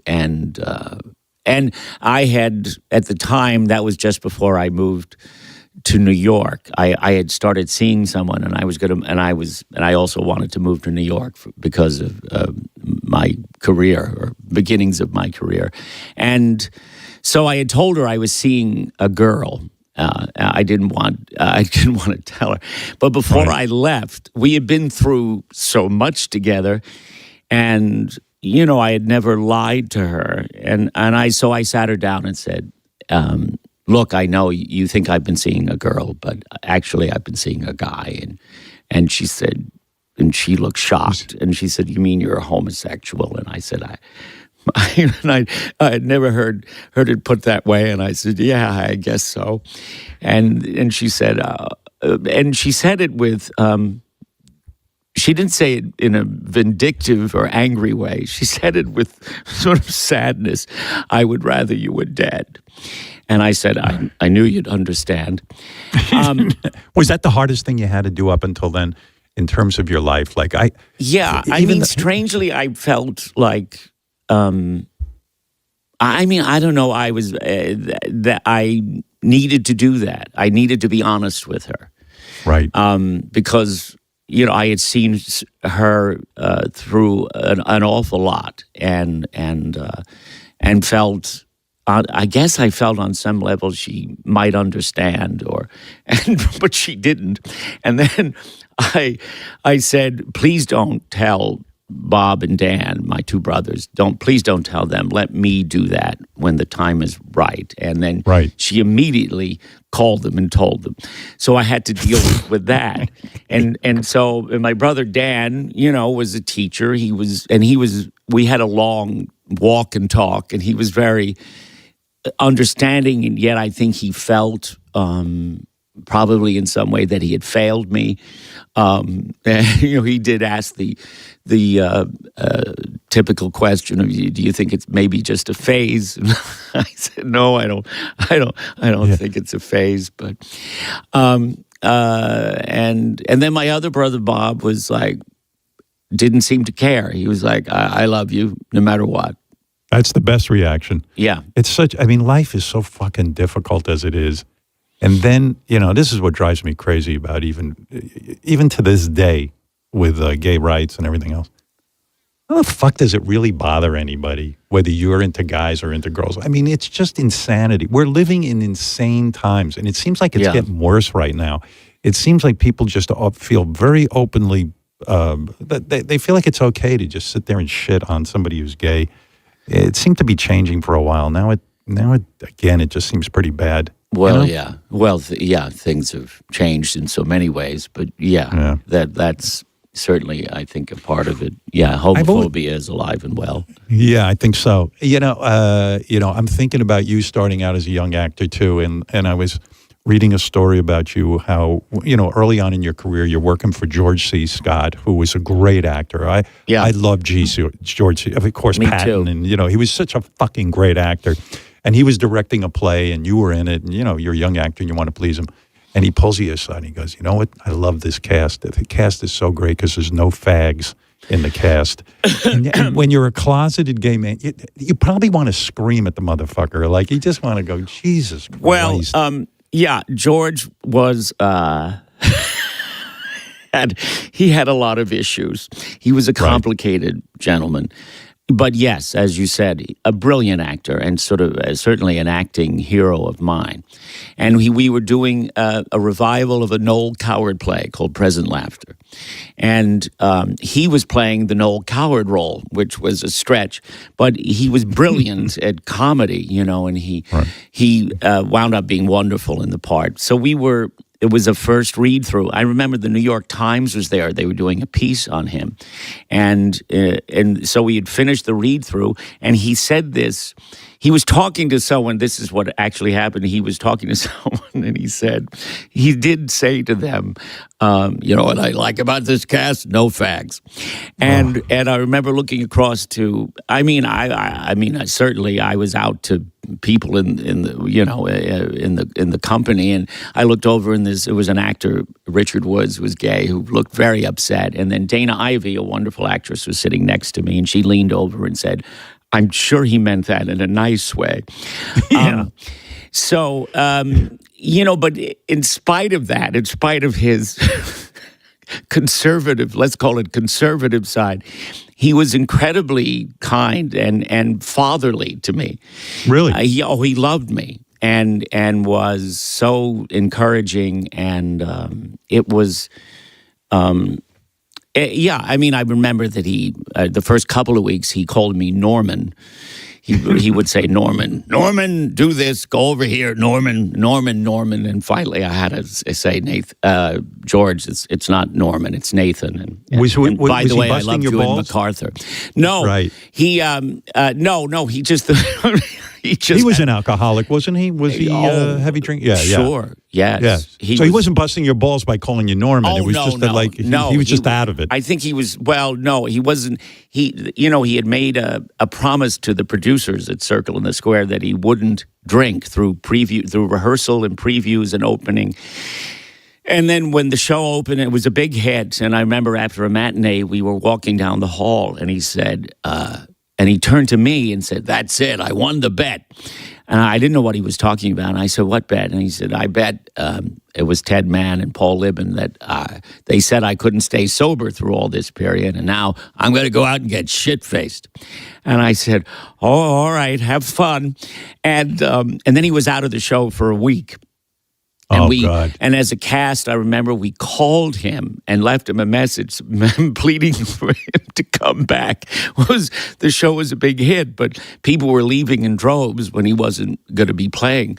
So, and then he came back, and he was very well behaved. How old were you when that was going on? I was 26, and that was my Broadway debut. Do you think at the time, oh my God, this acting shit is really easy because, hey, I'm 26, I'm in my first play, and it's a huge hit, and I'm in a play with George C. Scott. Do you think like, oh, this career is going to be on fire? There was a moment of with the opening night. I remember the opening night vividly, and I was sitting, and George I had this big scene with George, and he had this tirade about what it is to write a play, the difficulty of writing a play, and I was a would-be playwright. telling him that he was doing frivolous things and should be doing more serious work. And he had this wonderful speech by Noel Coward. And as he was laying into me, I was encircling the square, the audience is all around you. And I happened to see to the side of George, I saw Tony Randall in the audience, who looked quite delighted with the proceedings. And I thought, a moment that flashed was, George C. Scott is yelling at me on a Broadway stage, and Tony Randall is watching him do it. And I guess I've made it. Yeah. Little did I know there was a lot further to go, but it was. Look, to be on stage with him was electric. He was, and as I said, for all of his failings, he was extremely kind to me and that was a really big break. I'll always be grateful to him for that. And then I worked with him again 9 years later. We did another play there at Circle in the Square called On Borrowed Time. And he was not it wasn't as well behaved then, but I felt I owed it to him to do that. And that was the last time we worked together. Yeah, I'm thinking about you on stage as a young guy, and Tony Randall's on the. Tony Randall was a big deal, and then George C. Scott's on stage with you, and it's got to be heady stuff, and you're just like, man, I've got this down. And like, you're a kid, you didn't go to college, did you? You never had any acting training, did you? I mean, it wasn't like no. You had I went into it right out of high school. Were you a natural in a sense? Are you just one of those people who never really had to sort of sit through an acting class and I did eventually. I at a certain point I thought I should. Right. I just started working right after high school, and then but this is all non-equity stuff I was doing in children's theater and but when do you get the NyQuil commercial? Because I'm fascinated by that. You became like Mr. NyQuil. Well, not really. I did one commercial that I. Was it only one? But it was a huge success. Years later, they asked me to do another one, a sequel to the NyQuil. No, I did. I mean, I remember I took, I would say experience has been my greatest teacher in terms of acting. But I took a crash course at the Stella Adler studio one summer, acting at movement NYU, and speech and that kind of thing. And it was all by that point I had been working, and it was a little abstract for me. I was a kid, and I remember I didn't have Stella Adler. I had her cousin Pearl, Pearl Adler, who was was just as grand, but slightly pretentious. And I remember her telling us to go out, all the students to go to the windows and look out, and then come back and tell her what we had seen. And one person said, "Oh, I saw a cloud formation that looked like my grandmother's face," and I saw, and another person said, "I saw a homeless man," and I thought about what his life had been before all this. And she said, "What did you see, Mr. Lane?" And I said, "I see $400 going down the drain." So did you really do that? I wasn't quite ready for it all. Eventually, I did. I studied with a woman named Joan Bellomo for a while, but I would say really just experience has been my best teacher. Amazing. I mean, that's really amazing because you're self-made. I mean, it's not like you. And I always admire people who don't come from an acting background. They don't come from a show business family, and somehow they just pop on the scene, and it works. The reason I bring up a NyQuil commercial, because when you're like a struggling actor and you're just coming up, that's a lot of money for you, right? I mean, that's a big deal. Well, that really saved me in those days when I had moved to New York, and I became, I was a non-equity actor, and then I joined the union, and then it was difficult getting work, and that's sort of when I became Nathan Lane. My name was your name Joseph. is Joe Lane, right? Yes, and there was already a Joe Lane in the union, so I changed it to Nathan. How long does it take? I'm curious about this because in radio, I wanted to change my name at one point. I wanted to be cool. The name Howard just is so bad, and I was going to be Miles August. I tried it out for one. I tried it out for one day, and like one radio show, and I changed it back in the middle because I couldn't imagine being called Miles. But when your name, and I don't look like a Miles August. You kind of do. Miles August. Miles August. I'm telling you, it's like some '60s blues singer. Miles August. Because I wanted to be cool, but the when mellow you change, sounds of Miles August. I'm like, hey, everybody. I remember being on the air and I go, hey, this is Miles August. I went, what the fuck am I doing? What am I doing? This isn't going to work. I'm not Miles August. But here's my question, and it's a legit question. Your name is Joe. You grow up as Joe. Right. And then you have to change your name to Nathan because there's other guys. Already a Joe Lane in the Union. Right. Like, did it take years before you would be in a room and someone would say, hey, Nathan, and then you would turn around because you don't relate to the name Nathan? Right. Yeah. It was because I took it because I had played Nathan Detroit in a dinner theater, and I loved the character. So I became Nathan. Because then people thought I was Jewish, and I had changed my last name from Rabinowitz to Lane. To Lane. Yes, my mother would very often, when she would refer to me as Nathan, there were quotation marks around it. It took a while. Your brothers don't call you Nathan, do they? Sometimes, mostly they call me Joe, but yes, they'll call me. They do refer to me as Nathan. Sometimes. There's not too many people left who call you Joe. It's got to be your brothers. No, it was just my brothers. Yeah, just family. Yeah. That's just mind-blowing to me, going through a name change like that and then having to make it your own. And really, when people first start calling you Nathan, like George C. Scott calling you, you're probably Norman. Like, who? Yeah, I hadn't been Nathan all that long when he started calling me Norman. Then he's fucking you up by calling you Norman. It's hard. I guess in some way, psychologically, I became Nathan Lane. Joe Lane feels a long time ago. Getting back to this NyQuil commercial, because I talk to actors and they put down actors. It's considered a demotion if you do commercials. But the fact is, you do a commercial even back in the day and it becomes a big national commercial. I guess you get paid like scale. But then if it hits and they use it for years on national television, you start getting big checks, right? I mean, major checks that pay for your life. It was very helpful. I mean, I don't really remember what the money was, but yes, it was very, very lucrative to be doing a lot of commercials, and that's what financed me in the beginning in the late 70s when I was, doing theater was the commercial work really helped me. And then, why do actors put that down? Why do actors have such a fucking bugaboo about doing I think that's a more of an old actor's take on things. Right. Going to Hollywood. Hollywood was a bastard art, and that's very 50s, 60s. I would never demean myself by doing anything like doing movies or commercials, or it was always the theater was the purest form of acting. But you were really good in that NyQuil commercial. I mean, you played a sick guy. You had a cold. You were miserable, and it worked. I mean, it was really good. You have to beat out a lot of actors to get that gig, right? I mean, it ain't easy to get a NyQuil commercial.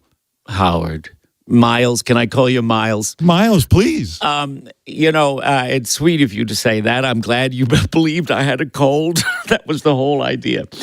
Meanwhile, I'm doing research on you. I'm learning about your career. I'm thinking about stuff like I know a lot about you, but I didn't know that you started out in stand-up comedy. You had a comedy team, and I didn't realize it was Tim Stack's brother. I worked with Tim when we did this TV show together. Right. But that you were in a comedy duo, like the Smothers Brothers. It was you and Tim Stack's brother. Just not as successful. Yes, I was a struggling actor in New York, and I had done a little off-Broadway review, and I worked with an actor named Patrick Stack, and he and I did a couple of sketches together, and people thought we were funny together. You were, and so we did. We eventually, people would say you should do an act, and eventually we did, and we started by writing. We wrote for some people, and then we put an act together, and started performing. And I had dabbled a little bit. I was never really pursuing stand-up comedy, but this seemed to be a way of being seen. Working. And working, and you become you're a writer and a producer and a director, and you have this product you can take, and it was very freeing as an actor you're always dependent on being cast and things. So I've seen clips of you as a stand-up comic, and it reminded me sort of the repartee between you and Matthew Broderick in the producers. It was an excellent training ground for you. But here you and this guy, Tim's brother, Patrick. Pat Stack, right. Yeah, and you worked for 3 years and doing this act together. Yeah, we went to L.A. Did you go to him at some point and say, look, man, I'm bowing out of this thing? And he must have been pissed. No. What happened was we were signed by William Morris. We went to L.A. We had they got us a Beverly Hills manager named Jess Rand.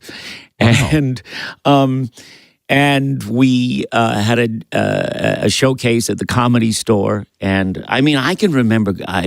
Those days, I can remember going into this is 1980 when I went to L.A.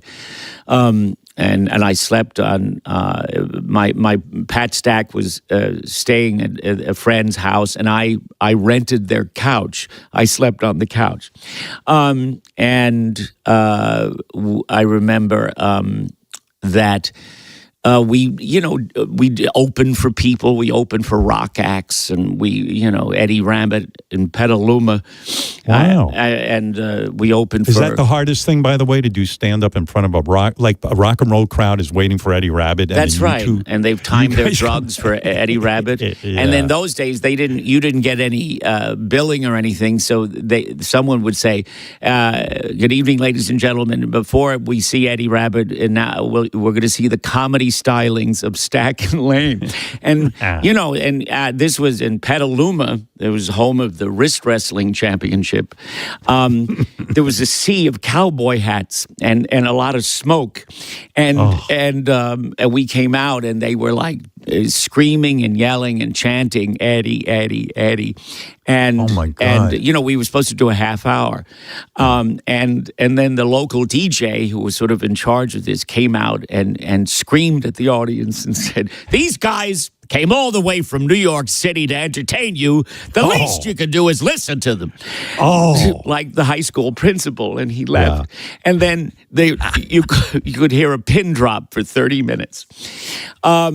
Anyway. Oh man, if that doesn't train you to be in show business. Well, you learn. You learn fast what works and what doesn't, and that's how I became a writer, and it was a great thing to have done, a great training to do like 3 years of that, and playing nightclubs and the Comedy Store and but I remember walking into the Comedy Store and see late at night and see David Letterman was on stage. Oh, so when you guys were trying your thing, that's when Letterman. That was the timing when Letterman started. I saw him on stage, and I thought, was he great? This guy is really smart and really funny, and and then so what happened was I auditioned for. I was in LA for like a year and a half. I auditioned for this sitcom that had been created.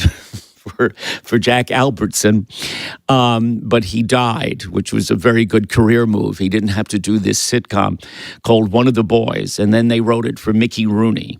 And I came back to New York to do it, and it was Dana Carvey was playing Mickey's grandson. I think he had a holding deal with NBC, and so he was set to do this, and I auditioned and played his college roommate, and we did this.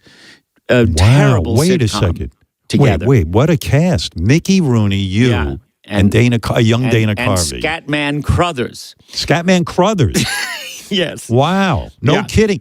So Mickey Rooney, that's kind of, to me, probably he was one of the biggest stars in his day. He was like he'd be the first to tell you. Yeah. Right. Was he a torture to work with, or could you learn something from him? He was going through a renaissance because of he was doing the musical Sugar Babies on Broadway with Ann Miller, Big success. He was in the Black Stallion. He got an Oscar nomination. So after years of being in the show business wilderness, doing dinner theater, he was sort of back on top again and enjoying that, and thought in his spare time he would do a sitcom in which they were going to do in New York during the day. And he was...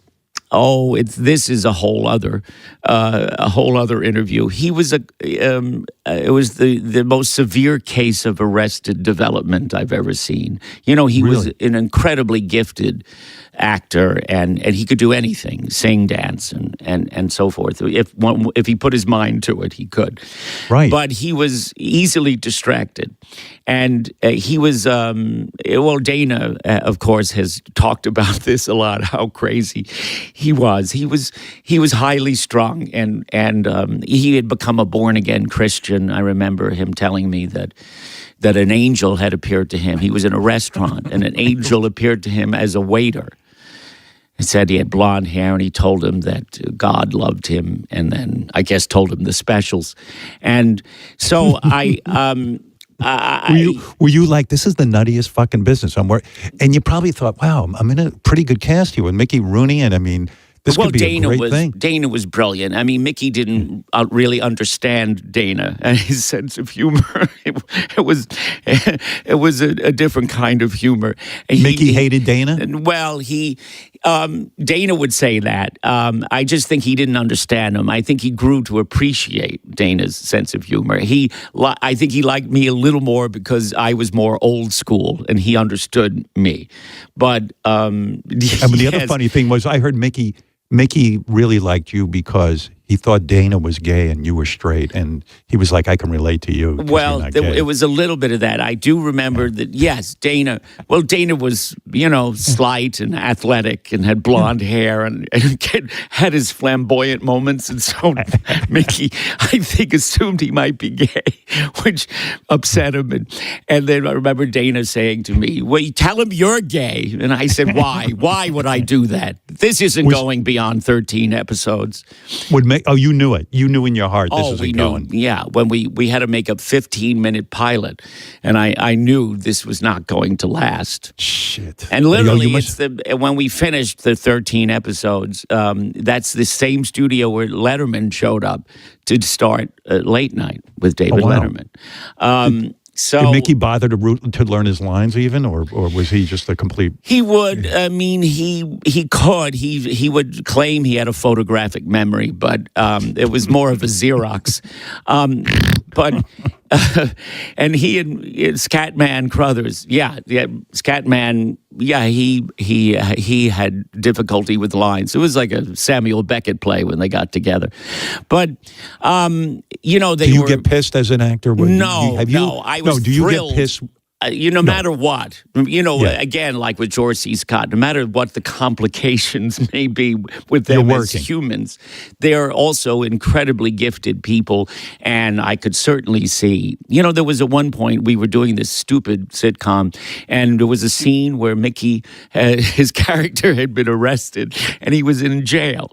And he used to entertain the studio audience. He would do very bad marriage jokes. He'd been married 8 times, and I've been married so many times I've got rice marks in my face, that sort of thing. And finally, he ran out of things to say. And he put his head down, and the audience got very quiet. And then he lifted his head, and he looked at them, and he said, if these spirits have offended, think but this, and all is mended, that these visions did appear. And he did the whole last speech from Midsummer Night's Dream, which he had done when he was, as a film, when he was 14, in this extraordinary movie. And he did the whole speech verbatim, and then the audience burst into applause. Wow. And I thought, what an incredible career, and how great that I got to work with this guy, no matter what the project was or how complicated he may be. It was worth it all. Even to this day, if you're I don't care what you're in, a movie, a play, this and that. If you've got an actor who's not, I don't want to say, maybe he's just not up to it. Like, in your opinion, this guy's not any good. You don't get frustrated. You don't get angry with that person for not preparing and not. Oh, and if not being on the someone game. is not professional, if someone is That'll not. make you nuts. But that happens a lot. Some people think they're so gifted they don't have to prepare.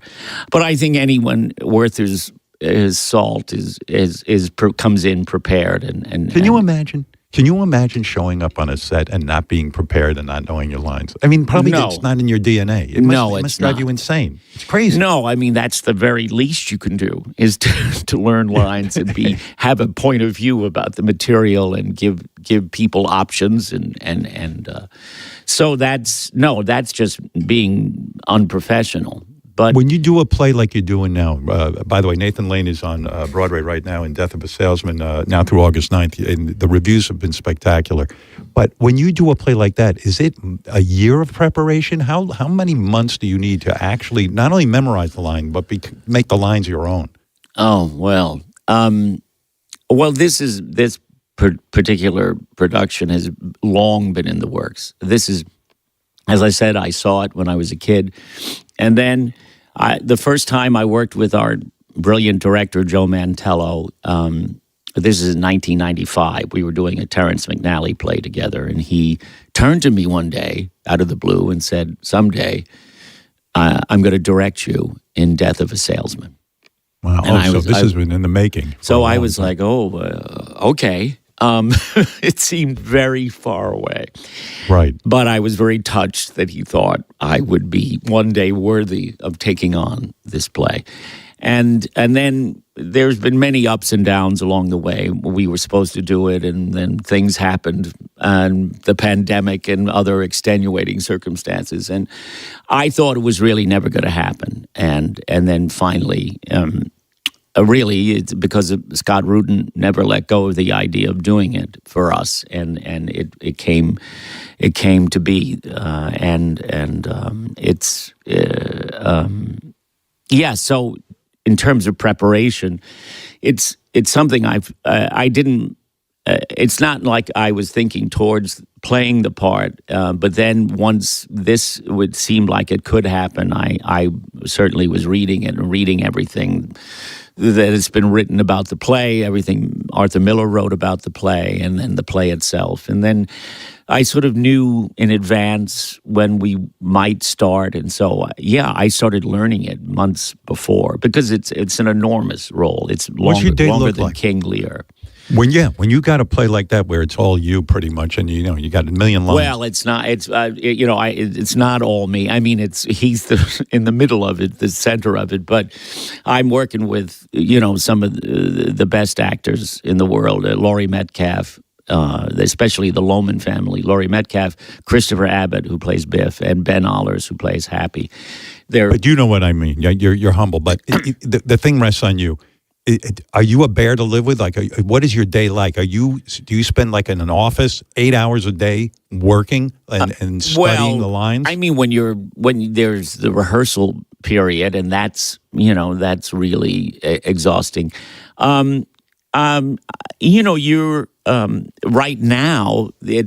You have to take care of yourself. It's like an athletic event, right? And it's not a fun mind to live in, Willie Loman's, but it's when you see the reaction, when you hear that kind of silence that you only hear in the theater, and when you hear people weeping in the dark, and people come back and say, "I feel like I've never seen this play before. It feels so modern," or you were my father. The training. The training, Nathan, is what I'm after here. You say it's like being an athlete. In other words, you're not going out at night. You're doing what, 8 shows a week or something crazy like that. So I mean, you're putting yourself to bed right after work. That's right. Right. Yeah. It's almost like you're a priest. You got to sit there. Well, that's what Ethel Merman used to say. You got to live like a fucking nun.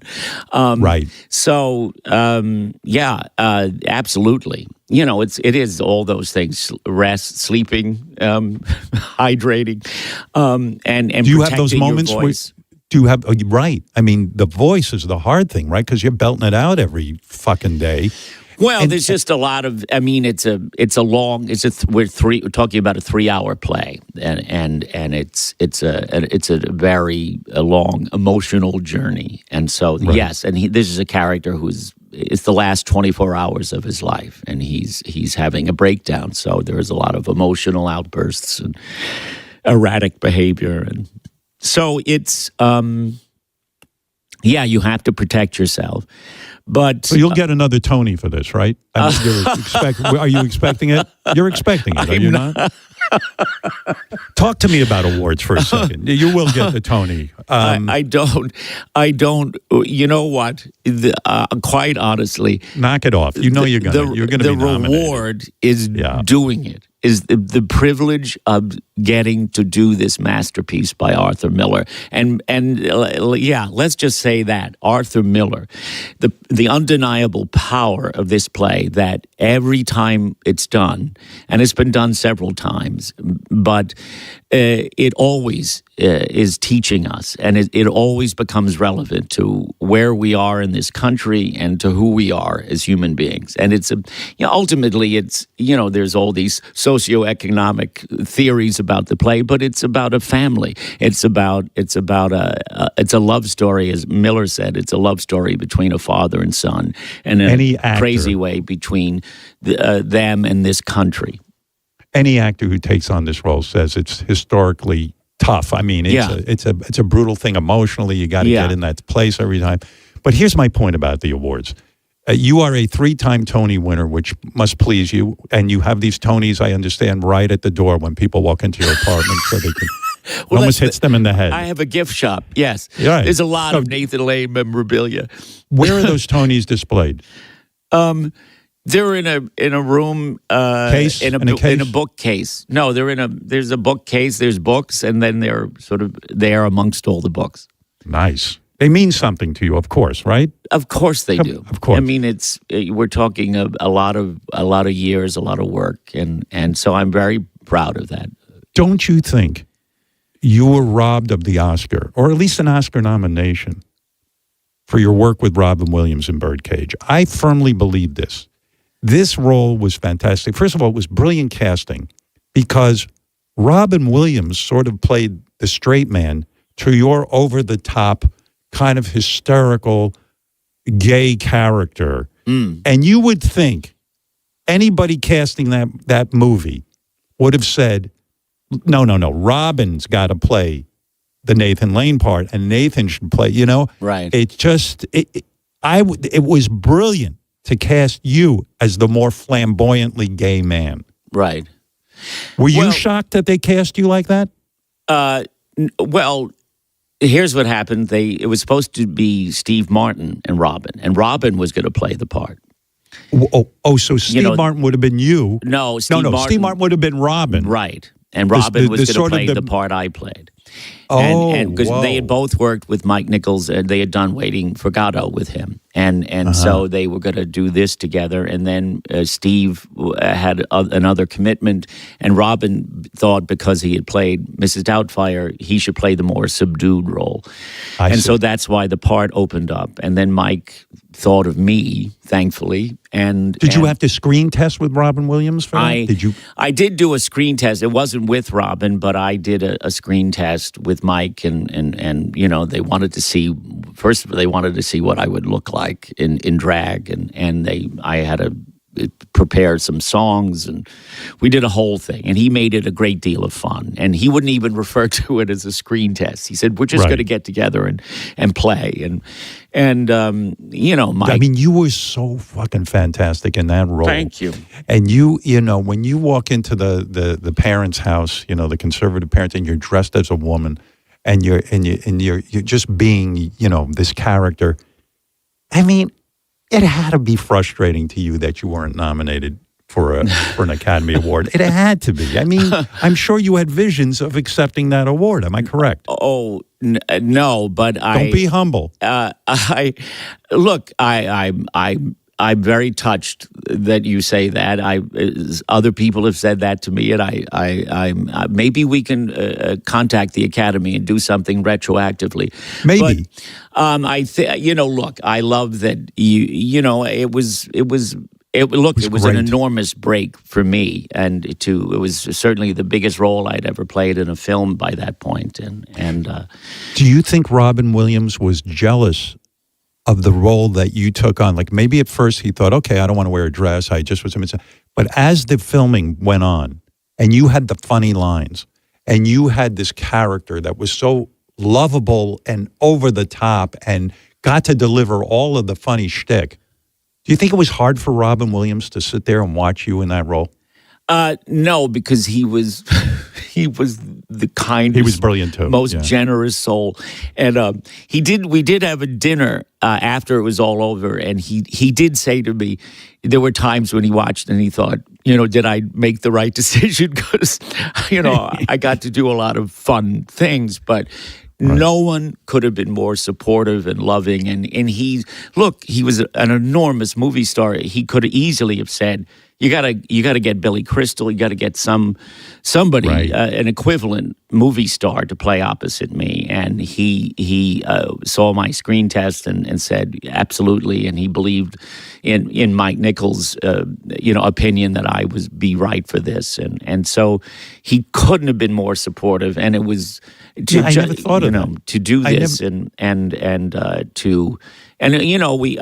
loved that if he improvised, Mike would give us some takes where we could have a little free reign and get it out of our system, and so he loved that I could go with him where he wanted to go, and he was I never considered that. You're right. He was such a huge star. He could have said, "I'm not working with Nathan Lane. He's not a big enough name. I'll go get one of my buddies." Yeah, right. Man. That is so true. He was smart. He was obviously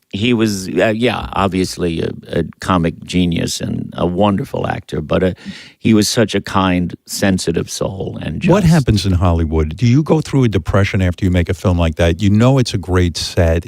You're working with Robin Williams. You got Mike Nichols. Do you when you have to leave that crew and that gang that you've been with, and it's a positive experience? Do you emotionally go through any kind of withdrawal?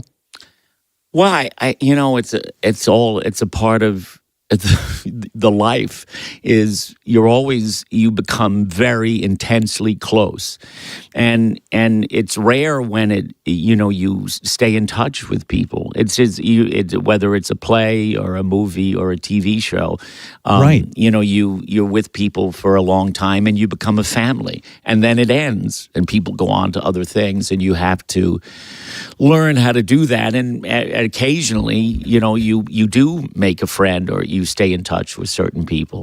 Did you stay in touch with Robin Williams?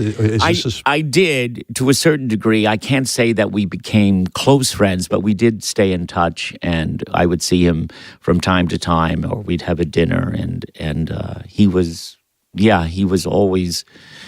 I think that was a special experience. We're working with Mike Nichols and Elaine May, for God's sake. Just legendary.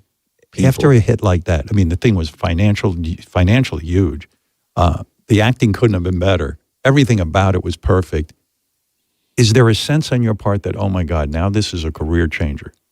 And Ivan Reitman said this to me after we filmed Private Parts. He said to me, if this movie makes a certain amount of money, then they'll offer you all kind of roles. Did you think in your mind that if this, I couldn't have done better. I hit a home run here. Right. Now I am going to be offered, you name it, I'll get every role in Hollywood. Was there a certain expectation on your part? I did think that it could lead to other roles in films, sure. It seemed like that might happen because it was well received. I remember I had an agent at the time named Jeff Hunter, who was this little, he was bald, he had a big mustache and tinted aviator glasses. He looked like the maitre d' at some S&M bar in the village, and he, I remember I was about to re-sign with him, and I said, "Gee, I was hoping maybe more film work might come my way after the Birdcage," and he said, "Well, maybe if you weren't so open about your lifestyle, it would have," and I was like, Okay, well, and this Here we go again. Here we go again. So I was like, because at that point I wasn't. I was out, but I wasn't out as a public figure. I didn't even know what it was to be a public figure. But at that point, once the film was a success, I had become that, and that was a time when people were being outed or people were coming when they would come out, and I didn't. It took me a while to be brave enough to make some sort of statement. I didn't really want to make a statement about it, and I didn't want it to. When the film came out, I wanted it to be about the work and not about me coming out publicly. And what a pain in the ass. You're like, I just want a career. Now I have to decide whether or not I need to announce my sexuality to the world. Yeah, That's what pains me the most. That was a moment there, and it was... And so it was difficult. Where do you make that announcement? Well, it was the first time I was told I had to hire a press publicist. conference. So Yeah. I hired this gentleman, Simon Halls, who's still my publicist 30 years later. And I remember before the junket for the Birdcage, he said to me, and he's a gay man, and he said, "What do you want to, what do you want to do about your sexuality?" And I said, "Nothing. It's too late." And then can't change it now. He said, "No, it's probably going to come up, and because of the nature of the film, and how do you want to handle that?" And I was like, "Well, I'm about to go meet 150 journalists. I'm not prepared to come out to an entire group of people I don't know." Because I could just see you up there go, "Hello, ladies and gentlemen. I'm gay. I'm gay. I'm extremely gay." I mean, what a crazy notion. So I said, "I'll just say I'd rather not talk about my personal life," which that was a big clue. So anyway, the jig was up, and I should have just been brave enough and said it, but I didn't. And then, the next thing I knew, we were doing Oprah together, and you and Robin Williams. Yes, and so there was a moment where I thought I could have said it, but I just wasn't emotionally prepared and emotionally mature enough to deal with it. And Robin sort of protected me. It took a couple of years before I was ready to sort of talk about it, and then people were like, "Yeah, well, I've seen that old clip news." where Oprah is kind of like fishing around for you to say you're gay because it's so important, and then Robin kind of jumps in and goes, "Hey, he changes the subject completely." Yes, and he distracts her. Yeah. It's fucking crazy. She was, I think, just being playful. She wasn't trying to out me, but it was awkward, and it was awkward because of my own fears and insecurity. So you firmly believe that any other actor who would have been in a smash hit like Birdcage, which was so brilliant, you would have seen scripts the next day in front of you because of the popularity of that, and yet it didn't happen. And then even your manager, who was trying, I guess, to be honest, just said, it's so funny because you don't want to come out, but you want to come out. And then when you do come out, they tell you you're too gay to be too big for it's crazy. It's maddening. I wasn't, those offers didn't really materialize. And then I was asked, it was two offers. I was asked to play Mr. Magoo in a eventually went to Leslie Nielsen.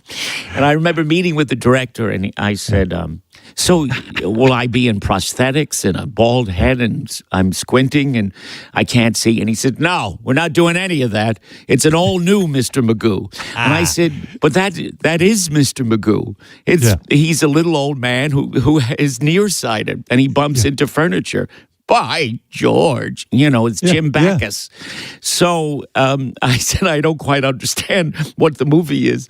Nathan, the new Magoo He sees perfectly. Yeah, he it's sees unbelievable. perfectly. Yeah. Wait till you see it. He has glasses. So anyway, so did you tell the director that like I'm not interested in being McGrew? And it was a lot of money, and you know I came from a poor background, so to turn down that amount of money was a big deal.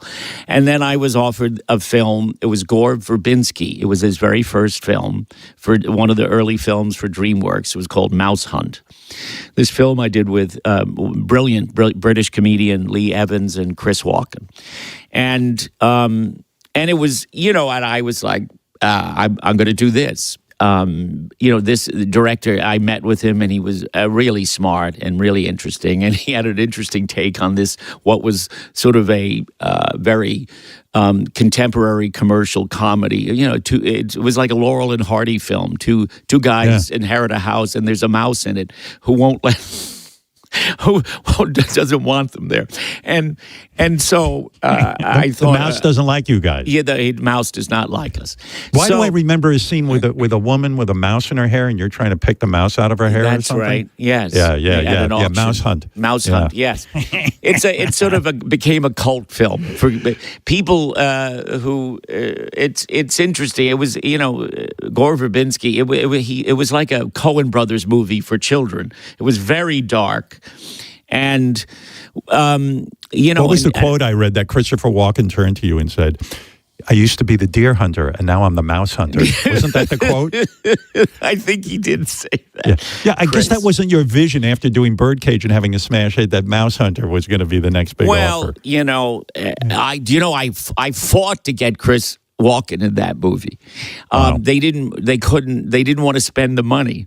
And I said, do you realize how hilarious it'll be when I open the door and Chris Walken is the exterminator? And finally, I said, take some of the money you want to give me and give it to him. It's worth it for that moment. And anyway, I think they were embarrassed and they got Chris for like a week and he was brilliant.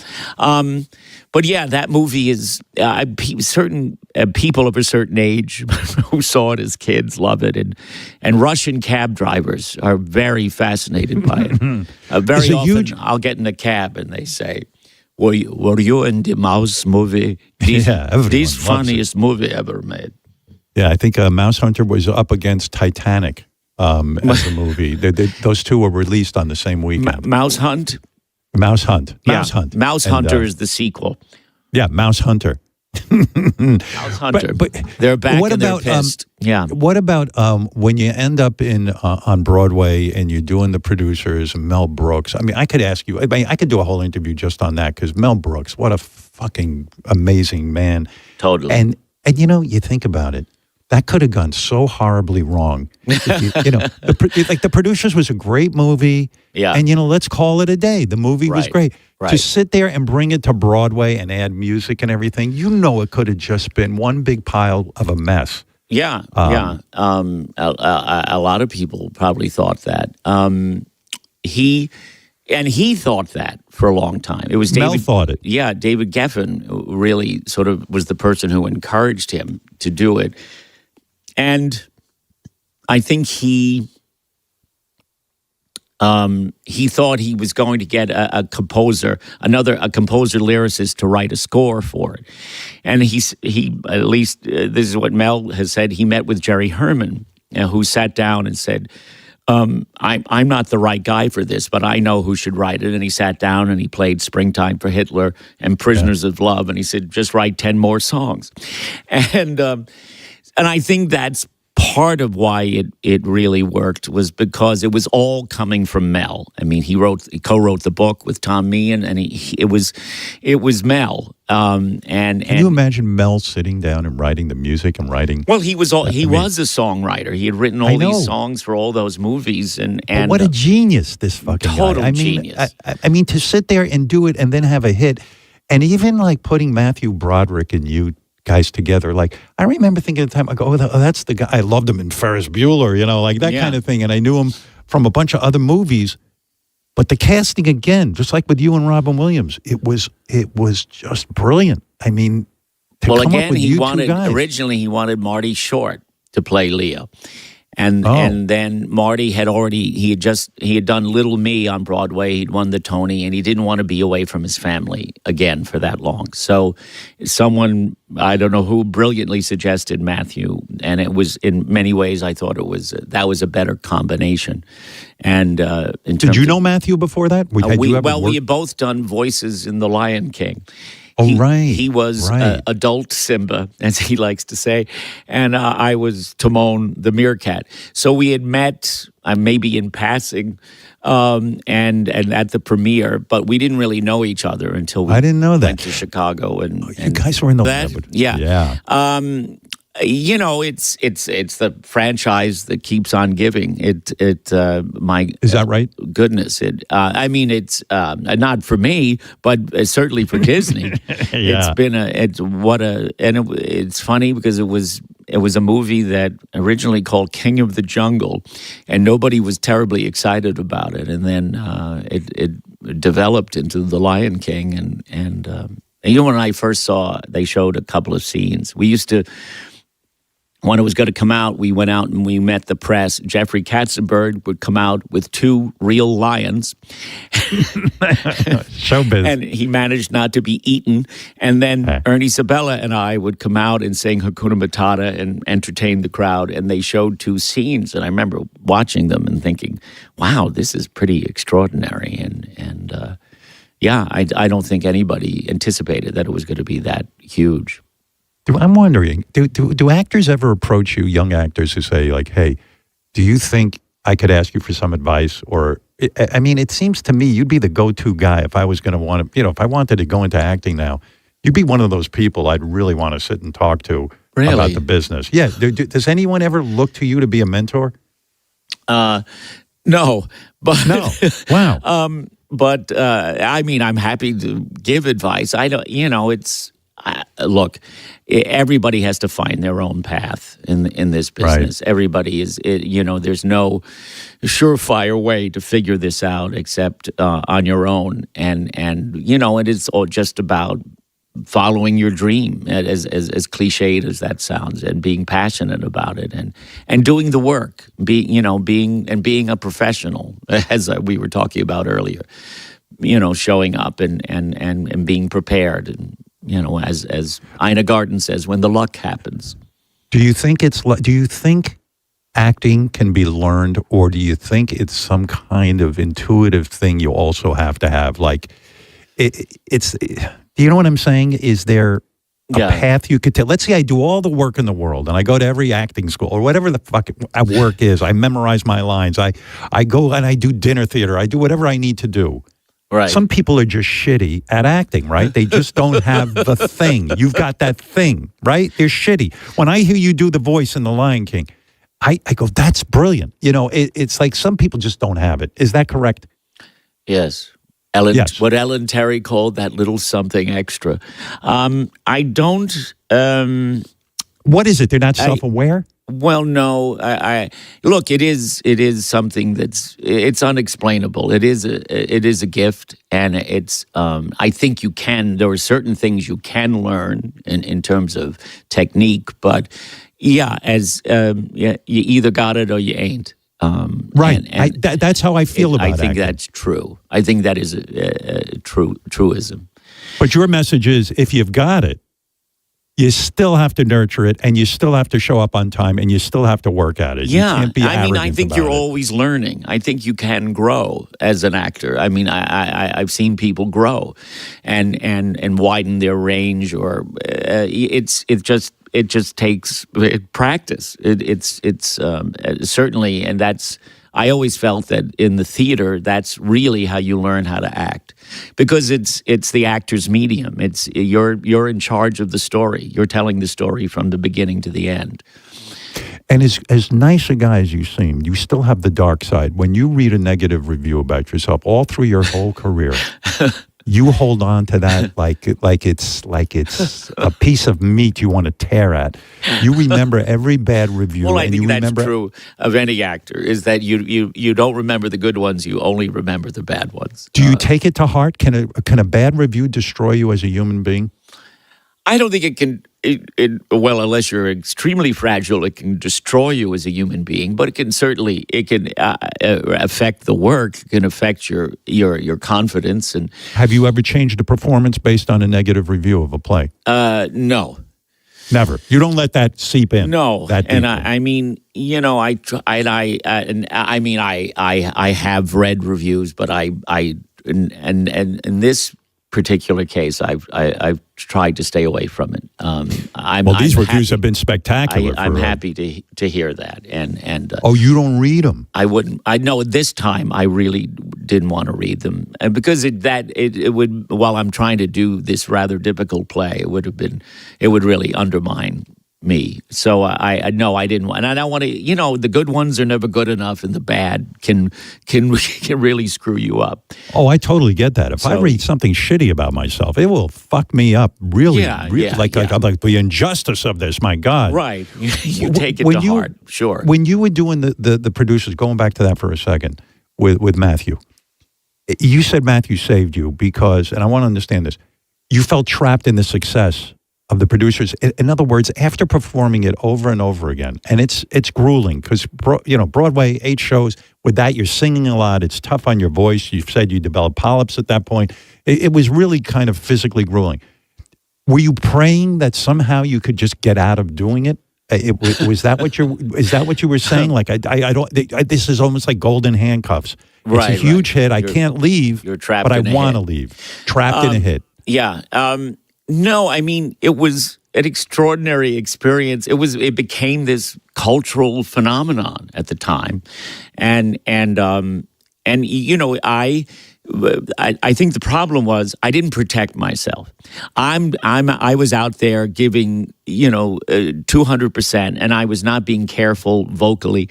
I was trying to do zero Mostel, and I hurt myself. And then, so after 6 or 7 months, I was like, I'm in trouble. So that was the difficulty.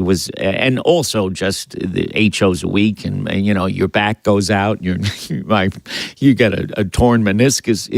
It just it's the wear and tear. And you're trying to provide this 3 hours of hilarity and frivolity and it was a joyous experience. The things I remember most, other than certainly my developing the very close friendship with Matthew, who's like a brother to me. It was just. You're still in touch? Oh, absolutely. Yes. Yeah. Has you out to the house in the Hamptons with Sarah and everything? Yes. Oh, yeah. Oh, look at you. And Andy Cohen is there, right? Oh, sure. Of course. He doesn't leave that house. He thinks it's his house. Is that correct? I've seen Andy with his children. He's a wonderful father. That's what he tells me. He's all devoted. Doesn't go out at night. So impressed. But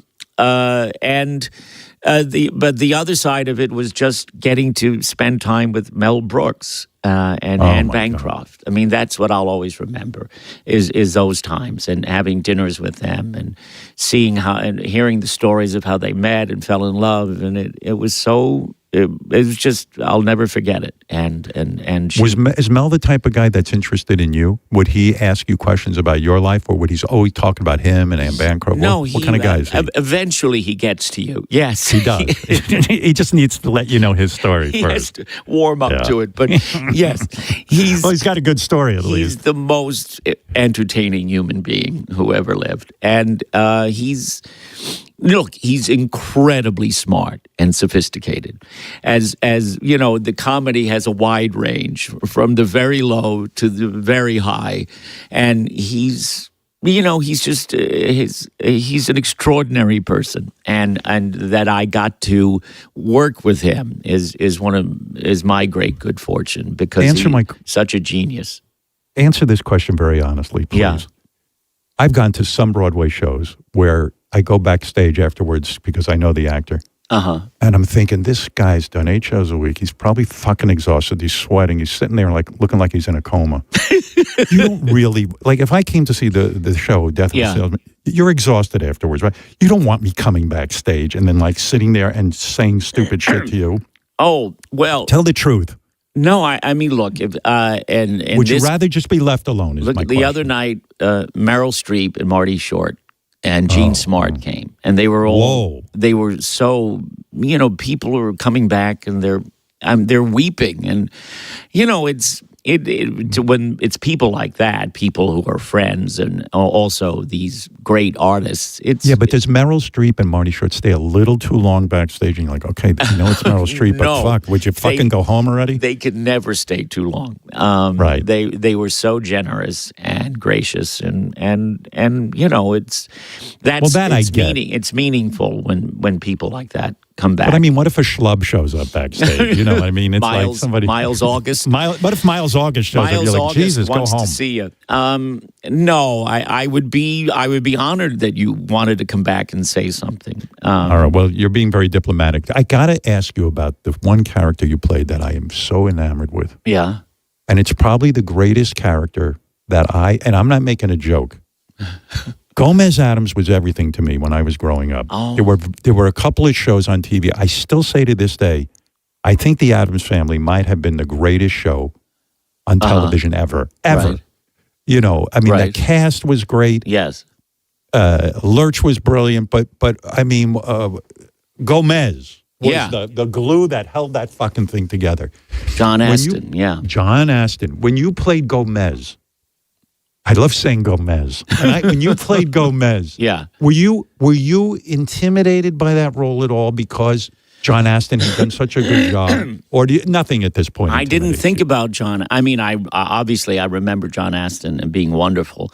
What I remember was Raul Julia, who was hilarious. To me, he was the Gomez, the only Gomez. Wow. Right.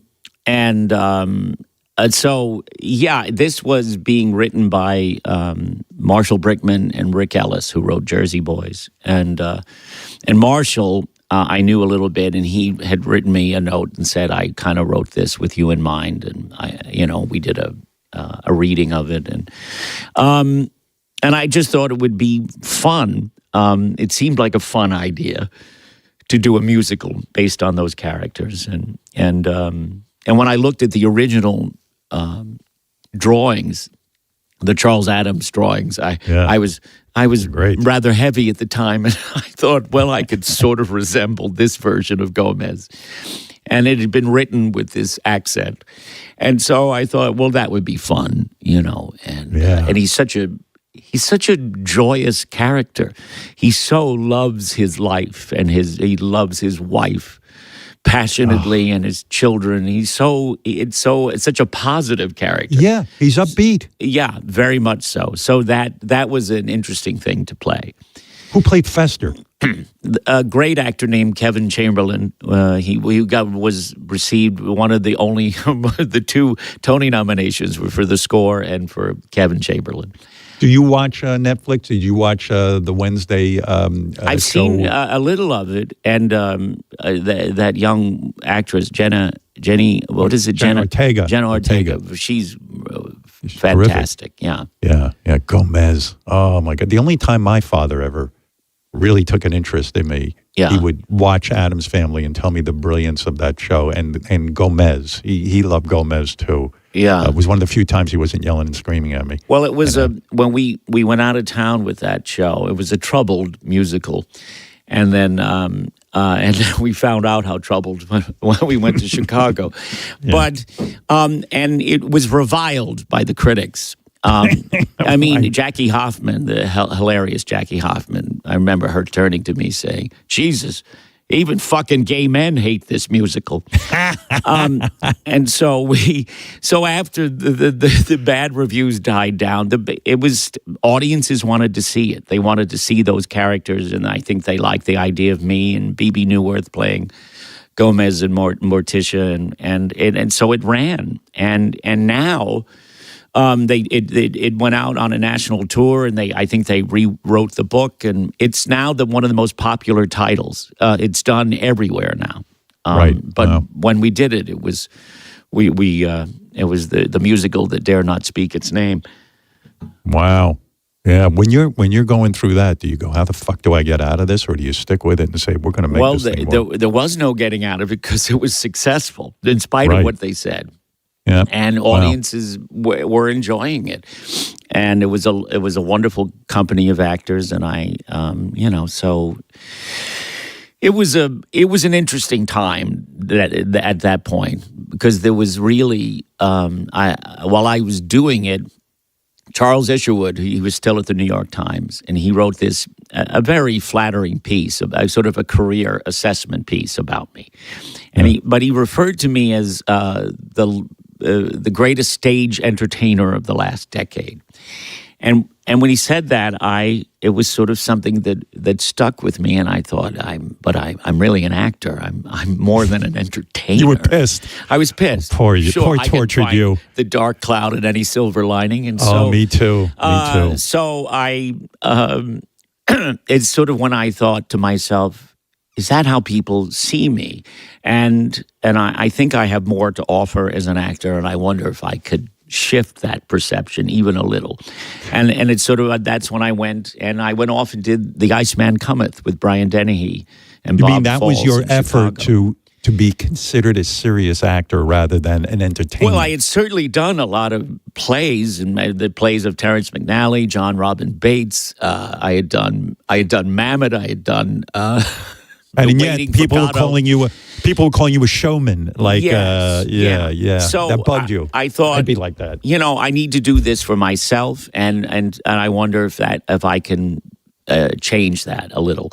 And so I went into Chicago, and we did The Iceman Cometh, and this is a 5-hour play, and it's what separates the men from the boys, and it was the best thing I could have done for myself as an actor. It was life changing.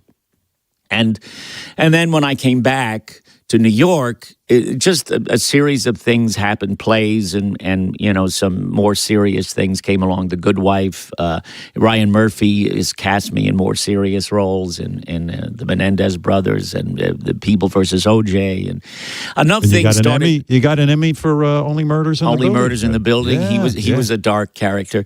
So so by the time Angels in America came along, and I was playing Roy Cohn, it wasn't such a shock to people that I was doing more serious things. Isn't it amazing all the work you've put into this career, and yet, you're still trying to prove to people you're a great actor? It's like just fucking endless. It's endless.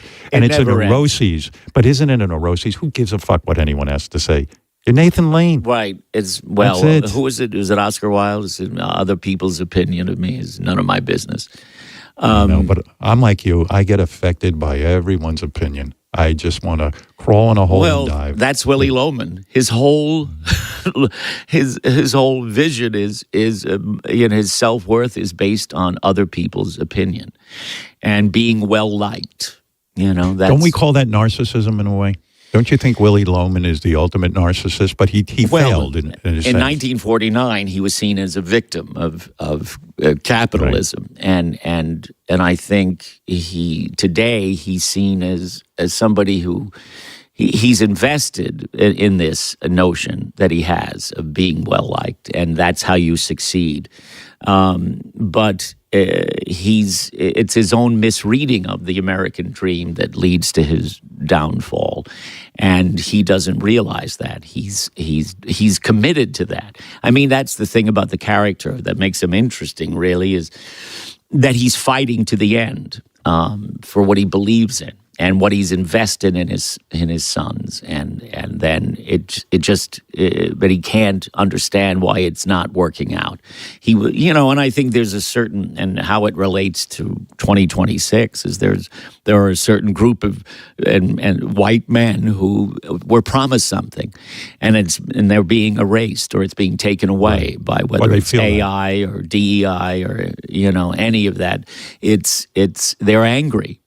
And so is Willie Loman, and I think, look, people relate to him because he's this very fallible human being who's going through something, and I think we all relate to that. And certainly, you're right. It's a great play for family. Our times. Yeah. It always is. It always becomes relevant, no matter when you do it. What's your fantasy for the Tony speech for this one? You're going to make it. You're going to win it. You're going to win it this time. What do you think you're going to do? You Howard, you're maybe get political. You're like What a the relative. You're saying this to me. Well, we got to prepare. When are the Tonys? When does it happen? I can't. I'm being honest with you. And I've been around a long time. It's just foolish to invest in that. Whatever. But when you've won the Tony, you have a speech prepared, right? You don't. I always think I hate when people get up and say, I really wasn't expecting this. And you think, well, you had a 1 out of 5 chance. You should have really given it some thought. Right. So, yes, you do. You have to, when you're there, when you're sitting there, and of course, when you're there, that's the only time you think, I really hope I win. Otherwise it's because first of all, and people now it's crazy. And people are treating the Tony Awards like the Oscars, and there are campaigns to win, and it's insane. And I'll never forget the year. There was a year I was nominated for a play called The Nance, and Tracy Letts won for his performance in Who's Afraid of Virginia Woolf, and he got up, and he's a very eloquent gentleman, a wonderful playwright and actor, and he said to his fellow nominees, he said, you are not my competitors, you are my colleagues. And it was, he was incredibly gracious. And that's, if you've been nominated, I think you've won. So you can't you've been think nominated, that way. You've been nominated 6 times. Have I? Yeah, sure. Yeah, and you won 3 times. Yeah. Well, that's pretty great. Do you know when you're on camera at the Tonys? Yeah, they're going to do a close up of you when you win or lose. Do you know to control your face? You're very aware of that. Well, you can't help but think about that because there's a man kneeling with a huge camera in front of you. Yeah. Yes. Yes. Of course, you think about that, and you have to be gracious. I mean, but I'm not sitting there thinking, "Oh, that son of a bitch." Is your husband someone who goes with you to these things, or does he ignore the spotlight? Like, does he want nothing to do? Leave me out of this. He doesn't want any part of the spotlight, but he's there to be supportive and How many years are you married now? Well, we've been married 10, but we've been together 30 years. 30 years. We've known each other. Yeah. A very long time, and we've had many ups and downs, but yes, we have remained together. And where'd you meet him? He's saved my life. We met when I was doing this play that I did with Joe Mantello, Love, Valor, Compassion by Terrence McNally, wonderful play. He had seen me perform on The Tonight Show with Faith Prince. We did a number from Guys and Dolls. This is in 1992 called Sue Me, and then he came to New York. He was pursuing acting, and he wanted to see the play, and he was a fan. He stalked you. He stalked me a little, and he was waiting outside, and he came up and complimented me. But I had a friend who had come to see the show. We were going off, and then several months later, I ran into him in a bar, and he said, "You probably don't remember me," and I looked at him and I said, "Oh yes. I remember you were sitting in the second row. You were on the aisle, and you were wearing a tweed vest, and I described what he was wearing." And you're kidding me? Yeah. You spotted this guy in the audience, yes, so he must be very hot. He's very. For you to be in the middle of a play. Oh, sure. Well, in Love, Valor, Compassion, it was a very gay cast. So when we weren't speaking, we were cruising our first few rows. So you were like Van Halen. You would, you'd cruise the audience for the right guy. Oh, if I had a nickel for every time I've heard that, Howard. Wow. Yes. And then you went out on a date, I assume? And yes. Yes, we went out on a date, and then I thought he was too young. So he was like 23. And How old were you? At that point, I was, let's see, it was in mid to late 30s, or 36. Or, anyway, nothing wrong with that. Nothing wrong with that. Yeah, No. well, sure. I knew you'd see the point in that. Yeah. So, yes. And so then I did everything I could to not get involved. And then we fell in love. And then many other things happened. But you say there were good times and bad times. Yeah. That sounds like there's a book in here. In other words, there were times you almost broke up. Well, I am writing a memoir. No shit. Yeah. Well, they gave me the money, so I have to. Yeah, sure. They're like, I always think of Anne Bancroft. She was on the Charlie Rose show, and he asked her, to what do you attribute the longevity of your relationship with Mel? And she said, "Oh, Charlie, I always remember this. I loved her." And she said, "Charlie, we're like any other couple. We've had our ups and downs, but every time I hear the key in the door, I know the party's about to start." Oh, that's a great quote. I met her once. Yeah. At a restaurant. Yeah. She came up to me. I couldn't believe it because Anne Bancroft, Mrs. Robinson, she's there. In real life, and she's so beautiful. So she came up and told me she was a fan of mine in the show. And I went fucking berserk. I thought I died and went to heaven. Yeah. I was like, no way Anne Bancroft even knows who I am. Oh, yeah. Oh, she was so great. I'll never, there was so many wonderful times together. She was such a cheerleader for the show, for the producers. And then I remember once I visited, I was out in the Hamptons, and they used to have a house on the beach in Watermill. Nice. And she wanted to show me the house. So she was giving us, I was with my assistant, and she was giving us a tour of the house. And then we were in her bedroom, this big bedroom. And it wasn't, fancy, or it was but it was very nice. And they loved, every morning they would have coffee and run down to the beach and jump in the water and then have coffee and look out at the water. And she said, and I said, there was a ukulele on the chair. And I said, who plays the ukulele? And she said, I do. I'm learning. And she said, would you like to hear something? And we were like, oh, sure. And so my assistant, Andrea, and I sat down on the bed, and she sat in a chair, and she played a little song, I think it was, I can't remember the song, but she sang for us. It was incredible. She was such a great person. Could she sing? Yes. She was considered to play Fanny Bryce in Funny Girl.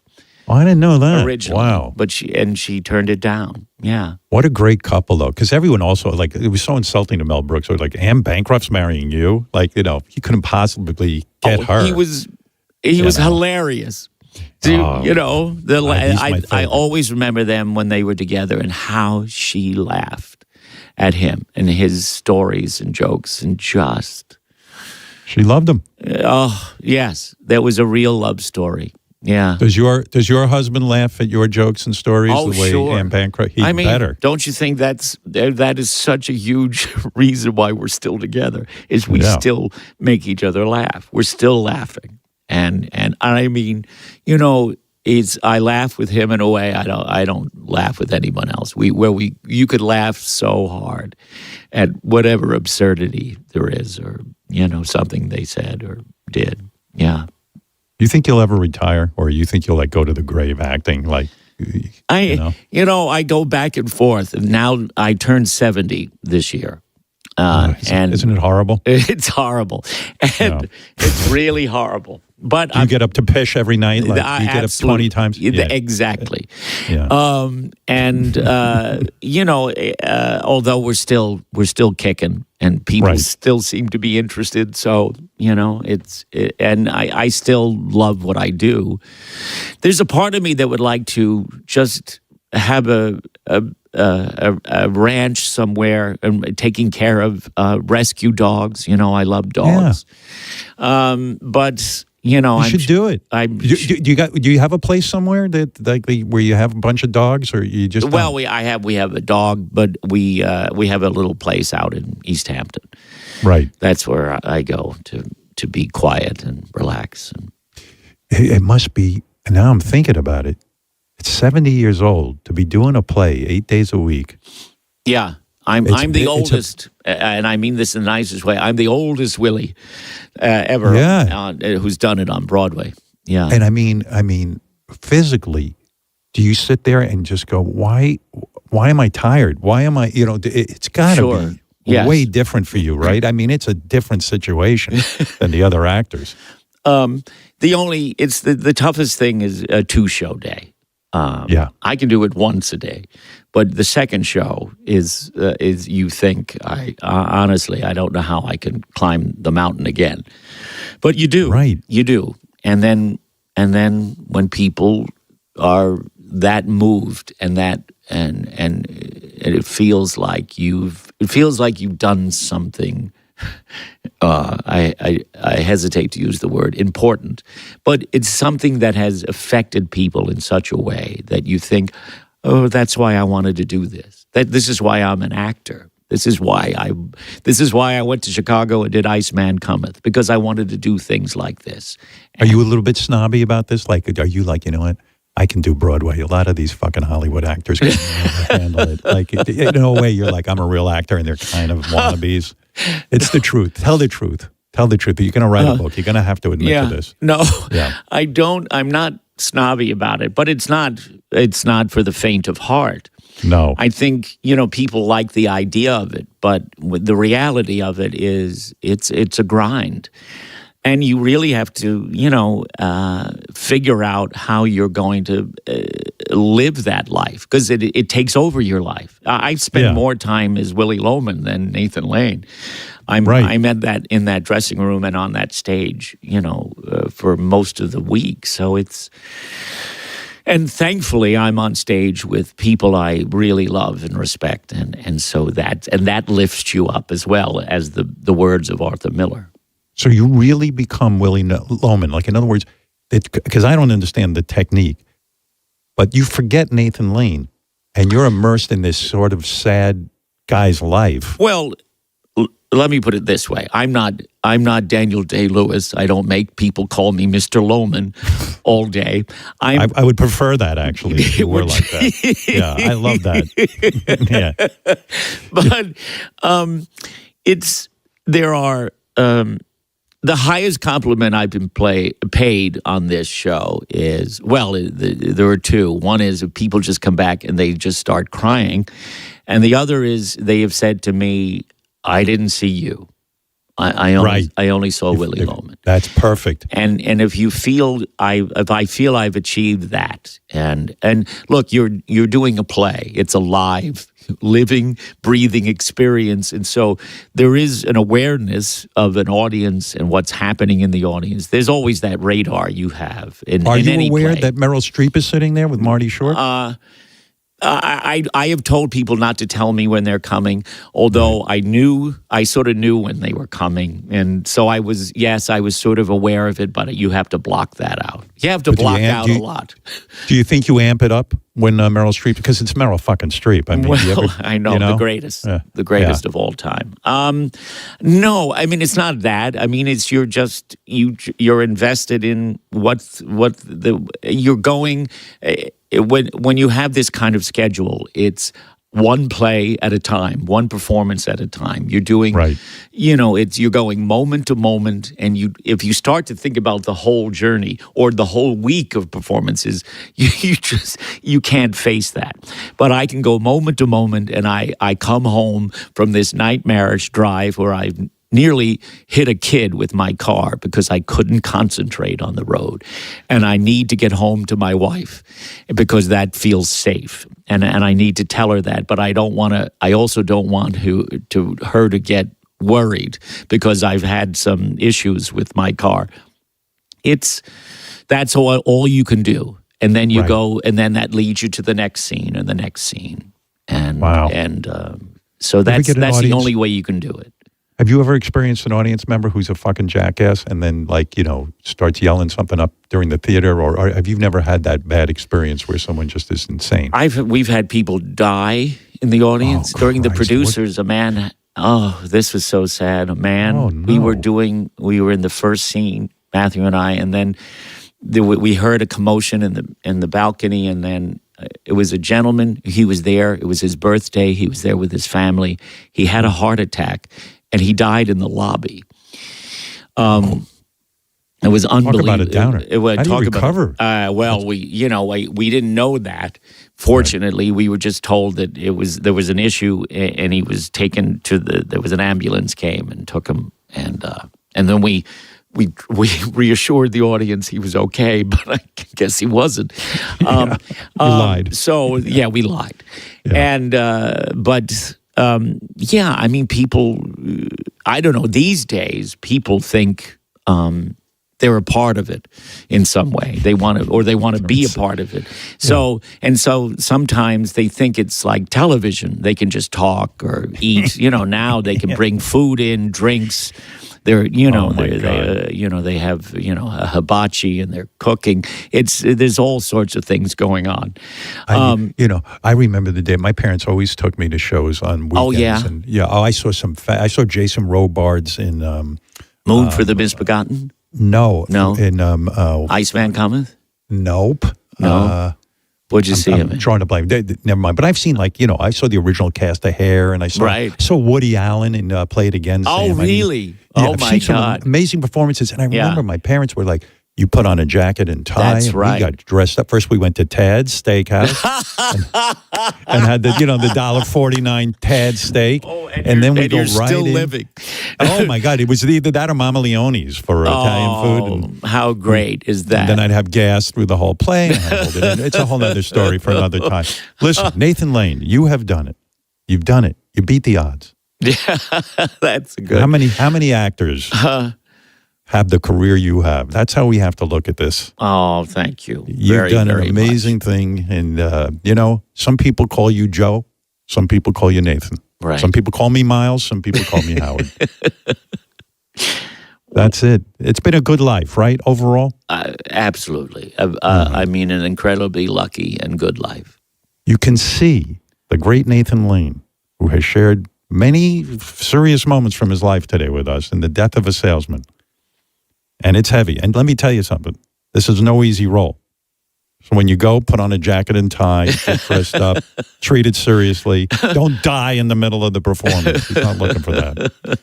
And who knows, you might be rubbing shoulders with Meryl Streep and Marty Short. Can you believe those two are together? Did that take you by surprise? Not at all.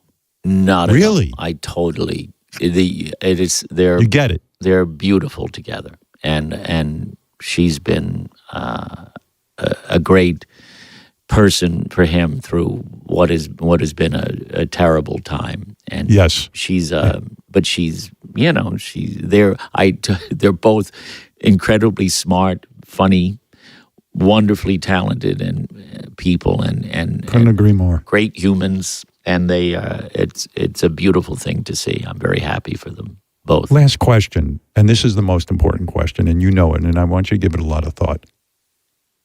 If I go to the play and I die during it, do I get a refund? In other words, with my family, or do you guys keep the ticket? I would be happy to refund your ticket if you die. The tickets go but to... who do you refund it to? Do you give it to him? the estate. His pocket? Robin. It's Robin. For tickets, go to... Hi, yes, it's how are you? Robin is your biggest fan. For tickets, go to Salesman Broadway. To have you here. Oh, thank you. Thank you. SalesmanBroadway.com, Nathan. That's have where you been go. listening to this whole thing? Absolutely, every word. Oh. And sitting here saying to myself, okay, we never found out how Matthew Broderick saved his life, but we know he did.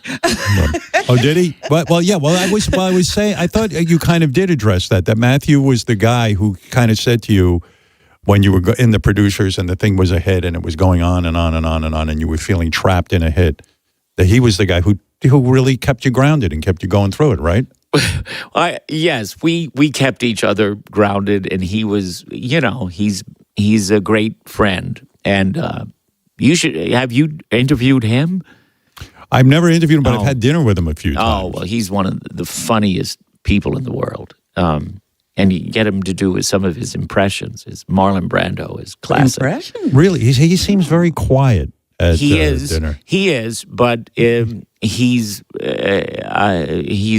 such a smart and hilarious person, and great fun to be with. If you've had dinner with him, you know that. When you're at Andy Cohen's house with Sarah and Matthew, I mean, I've never been to Andy Cohen's house. Oh, right. You're at Sarah's house, and then Andy just doesn't leave. Andy hears and runs over. Right. Yeah. You go, oh, Nathan Lane's here. We'll go over and see what's happening. Yeah. Well, listen, you've done it all. Congratulations. Thank you. Expect to see you at the Tonys winning this award for this now. You're so sweet. I'm telling it like it is. See Nathan Lane in Death of a Salesman. Thank you. Right now through August 9th. Thanks for coming by and doing this. Thank you. You have really done it all. I just recently watched The Birdcage again. Still amazing to watch. Still so funny. And he got robbed. Tell him he got robbed, Rob. He got robbed. Rob, he didn't even get nominated for that role. I forget that you're a man playing a woman. I just see the mom in you and everything you do. So the same thing you bring to the stage, you bring to movies. It's just brilliant to watch you. Thank you. Thank you so much. That's it. And Robin, again, only compliment me, not Nathan Lane. I'll get back to you. Well, I'm honored. I'm honored to be here with you both. Thank you so much. Thanks, Nathan. Thanks for coming in, and we just love you and loved interviewing you. Thank you. Thank you. Nathan Lane, everybody. Death of a Salesman, now through August 9th. Even grew a mustache for it. That's commitment. That is commitment. I love that. Oh. Thanks, Nathan. Thank you. Bye. There he goes, Nathan Lane, living the life. Successful guy. Couple of things I got to mention Two of the greatest American plays, Death of a Salesman and The Iceman Cometh, and he's done them both. Yeah, and Robin sees everything, so she knows.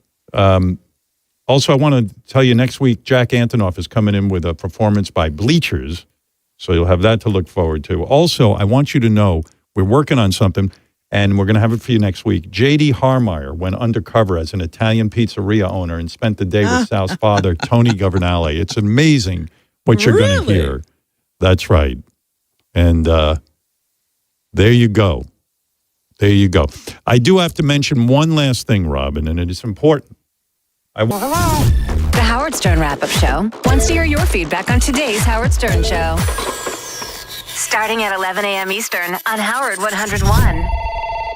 Hey, I'm Mike Slater. My dad passed away at the age of 63. He was in great health. Was out of nowhere. Had a stroke. And super hard, obviously, for the whole family. But my dad had life insurance. So even after he passed away, he was still able to provide for my mom. And of course, by extension, my brother and I.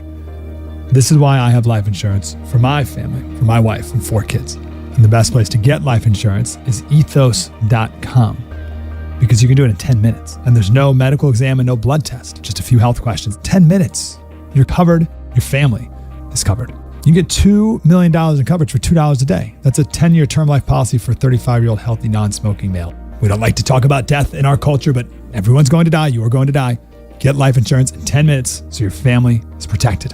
Ethos, E-T-H-O-S, ethos.com/free. Rates may vary, billed monthly. Ethos.com/free. Ready for big fun? Start for free at Chumba Casino. Sign up and enjoy a welcome bonus with gold coins and sweeps coins to explore hundreds of online social casino games, all from your phone. Spin, play, and discover something new whenever you feel like it, with no downloads needed. More games, more ways to play. Let's Chumba. Only available in permitted states. No purchase necessary. See terms and conditions for details. VGW Group. Void where prohibited by law. 21+. If you're thinking about a hybrid vehicle, I love my Hyundai so much I put it in the garage, but I did not want it to be affected by the elements because it's too good a car for that. I'm thinking about getting a second Hyundai. I have one. I think I'm going to go get the Ioniq, which is a full electric car, and I absolutely adore it. The Hyundai Palisade is another one of these cars that I think you should look into, Gary. It is comfortable. The interior is so remarkable, and a hybrid engine gets an EPA estimated 619 miles of range on select trims. The Palisade, listen to this, has an available class-exclusive dash camera. You need that. Smoother, safer drive, available H-Track all-wheel drive, available front and second row relaxation seat to help reduce fatigue. You get seating up to 8 people, the latest cutting-edge technology. It's a beautiful car. Check out all the Hyundais, but Hyundai Palisade at HyundaiUSA.com. Call 562-314-4603 for complete detail. It's Hyundai. Progressive knows you want to get away, but not like 2 away. You crave the unknown, but also charcuterie boards with 4 types of cheese. And that's exactly why you bought an RV and bundled it with Progressive, because 24/7 protection is one luxury you'll never have to give up.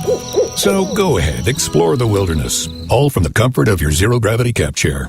Switch to Progressive and protect your RV, boat, or motorcycle by bundling with your home or auto insurance. Progressive Casualty Insurance Company affiliates and third-party insurers. Not available in all states or situations. The Stern Show correspondents take you around the globe. Coming soon, Wolfie in beds with a jizz mopper. What exactly is the jizz mop used for? I don't want nobody to slip on any jizz. Chris Wilding spends a day with genuine ladyboy. Do you try to hide the penis? No, we are ladyboy. We're not a woman. And Sal records JD at a rage room. Fuck.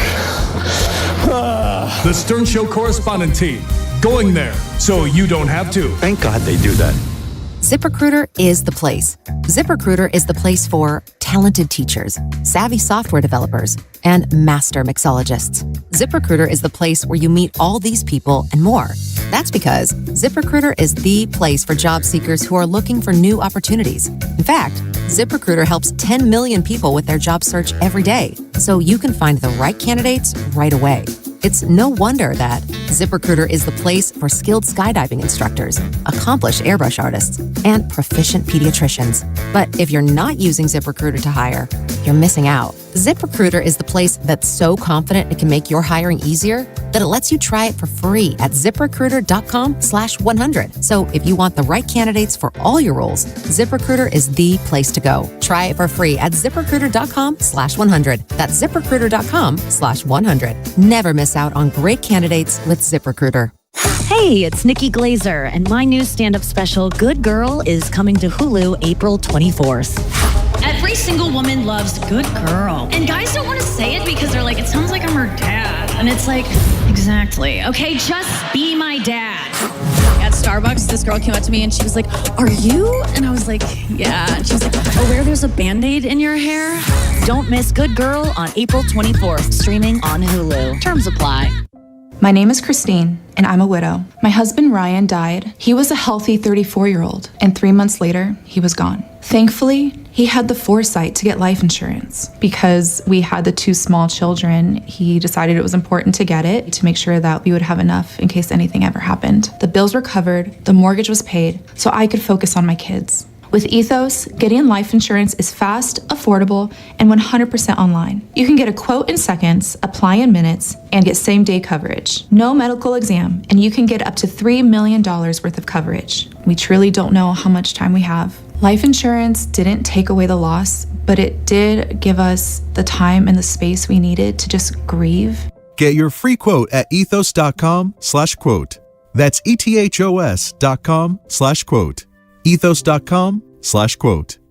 Paid spokesperson. Time spent on application may vary. Online health questions required. Ready for big fun? Start for free at Chumba Casino. Sign up and enjoy a welcome bonus with gold coins and sweeps coins to explore hundreds of online social casino games, all from your phone. Spin, play, and discover something new whenever you feel like it, with no downloads needed. More games, more ways to play. Let's Chumba. Only available in permitted states. No purchase necessary. See terms and conditions for details. VGW Group. Void where prohibited by law. 21+.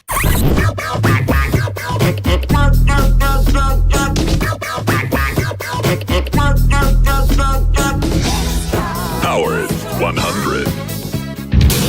Award-winning actor and Broadway icon Nathan Lane is making his Stern Show debut. I am Max the Honest Hunk. You're looking at the man who invented theater in the square. Nobody had a good seat. Don't miss Nathan Lane coming up today on The Howard Stern Show. The guys reporting to me that yesterday JD had said to me in our daily meeting that he was very upset with the SiriusXM situation with this fishbowl.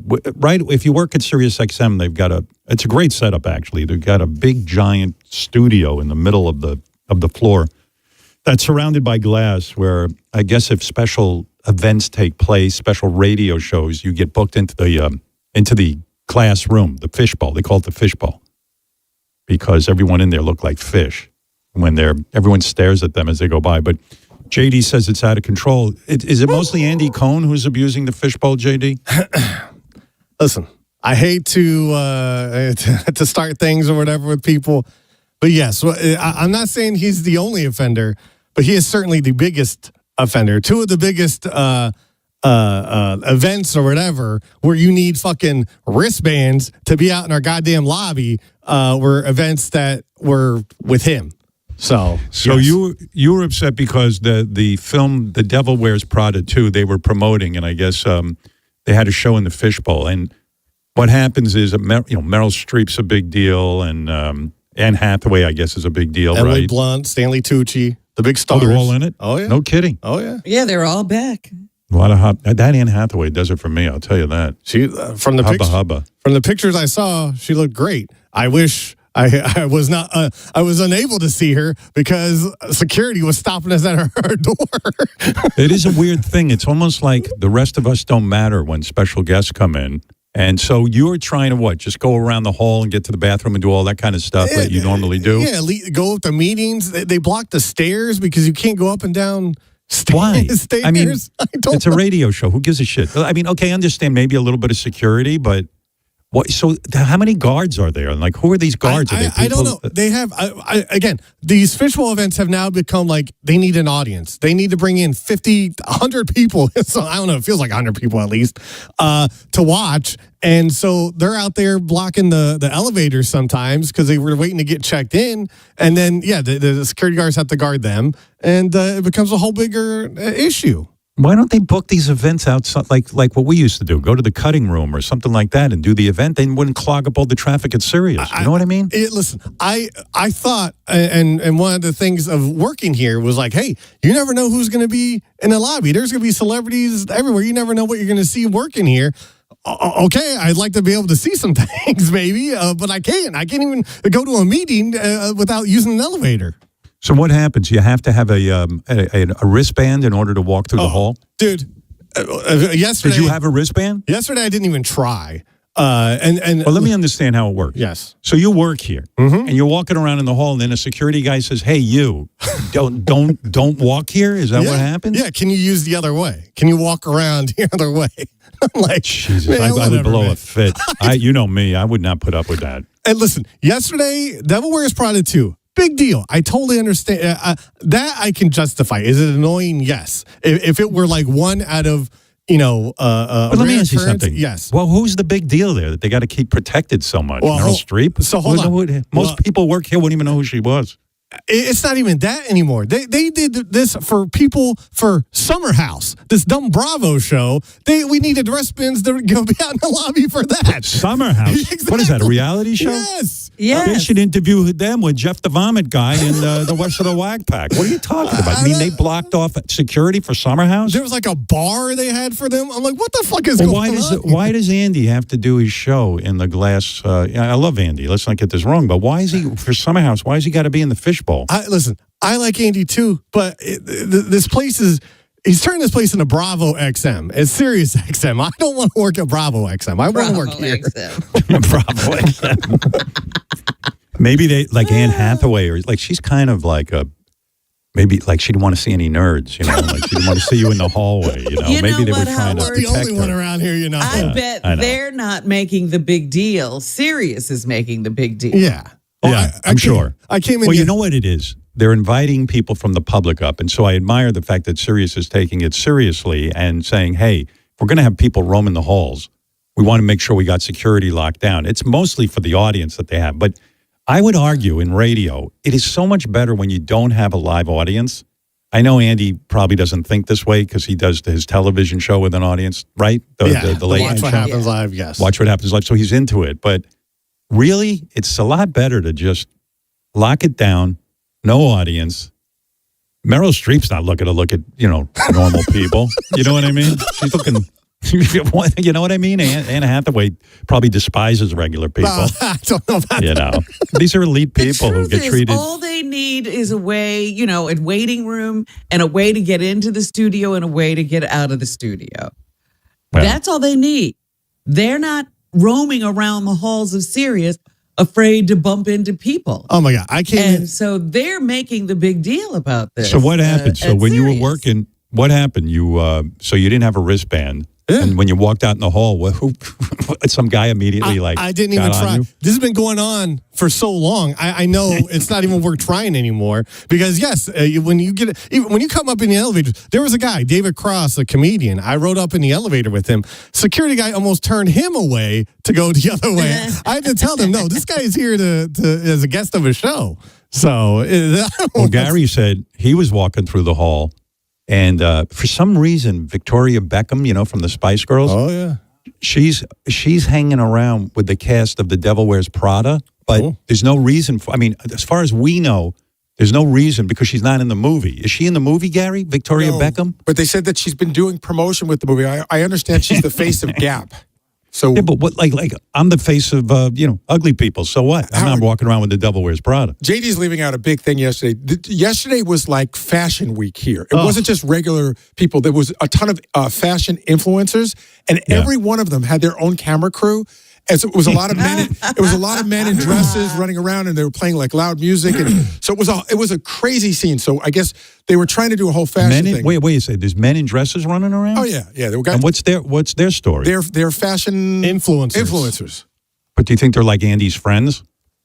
I think anybody who has more than 250,000 followers was invited. I had a meeting up on 37. I had to take an elevator up there, and I'm looking out over the ledge to see what the hell's going on. And I'm seeing people snapping fucking pictures out in the lobby. I'm like, what the fuck is going on around here? Howard, I finished the wrap-up show. I start walking back. Some guy I've never seen in my life who was like, small guy, but a security guy. He goes, can I see your wristband, please? And I go, I work here. And he looked at me and he goes, oh, I know who you are. And he let me go. But if he didn't know who I was, he wouldn't have let me go. Yeah, didn't I see you on the Today Show as a coal miner from Guatemala? Yeah. JD, what was this too? You were very upset Andy had a giant fake magazine cover of himself. What's that? That sounds very Trumpy. I was exactly upset, but it was like, you walk in the lobby, or I couldn't even walk through the lobby, but you walk in and you see there's a big picture of him like doing in a magazine pose, looking all like sexy. But you mean it's Andy on the cover of a magazine, but it's not a real magazine? Yeah, it was like Runway. For whatever reason, I don't know if Runway magazine is part of this movie. I've never seen Devil Wears Prada, so I don't know if that's, I'm guessing that's what it's Howard, about. The other amazing thing was Derek, who produces the wrap-up show, he comes in and he goes, I'm walking down the hall, and somebody goes, oh, if you don't want to be live on Twitch, you move out of the way. Like, there's people just like live on some other shit form, it was crazy. Damn. So Victoria Beckham was like walking around, and like Gary's like, why is she walking around? But anyway, she's walking around. She evidently had a wristband, and she runs into Gary, Fa-Fa-Fu-Hi. She didn't run into me. I'm walking to do the wrap-up show. She's coming in from whatever room they kept her in, and we passed each other, and I recognize her. And again, this might be in my mind, but she looked me up and down, and then she had like this look of disgust on her face. she eyeballed me. And it was almost like, ew. Well, maybe she thought you were somebody, because now you look like George Clooney, right? Isn't that what you're being told? Yes. And maybe she thought, wow, how the mighty have fallen. Maybe she thought it was Andy George Clooney works. George Clooney. That's right. George Clooney works at Sirius. Jesus, I knew him when he was a big star. Now he's running around working for the Howard Stern show. And it could have been in my mind, but it reminded me of being in 8th grade again, where the girl looks at you and just like, ugh. Yeah, but maybe Robin's right. You kind of now are being told you look a little like Andy Cohen with your salt and pepper hair. Maybe she thought you were Andy, and then thought maybe, so she's trying to figure it out. Did he get new teeth? She was perplexed, for sure. Yeah. Oh, There's Andy one of two terrible things. teeth. Yes. He was either Andy or George, or she just is disgusted at every man because she looks at David Beckham every night. or that? Well, John Blitt said he saw the whole incident, and he said Victoria Beckham didn't even look at Gary. Gary's hallucinating. He was nowhere near it. He claims he saw the whole thing, but, Blitt claims a lot of things. Yeah, exactly. I would ask Blitt about it, but you can't tell if he's real or not. I want to know the truth. He's doing a shtick, right? It's like talking to Benji. I don't know.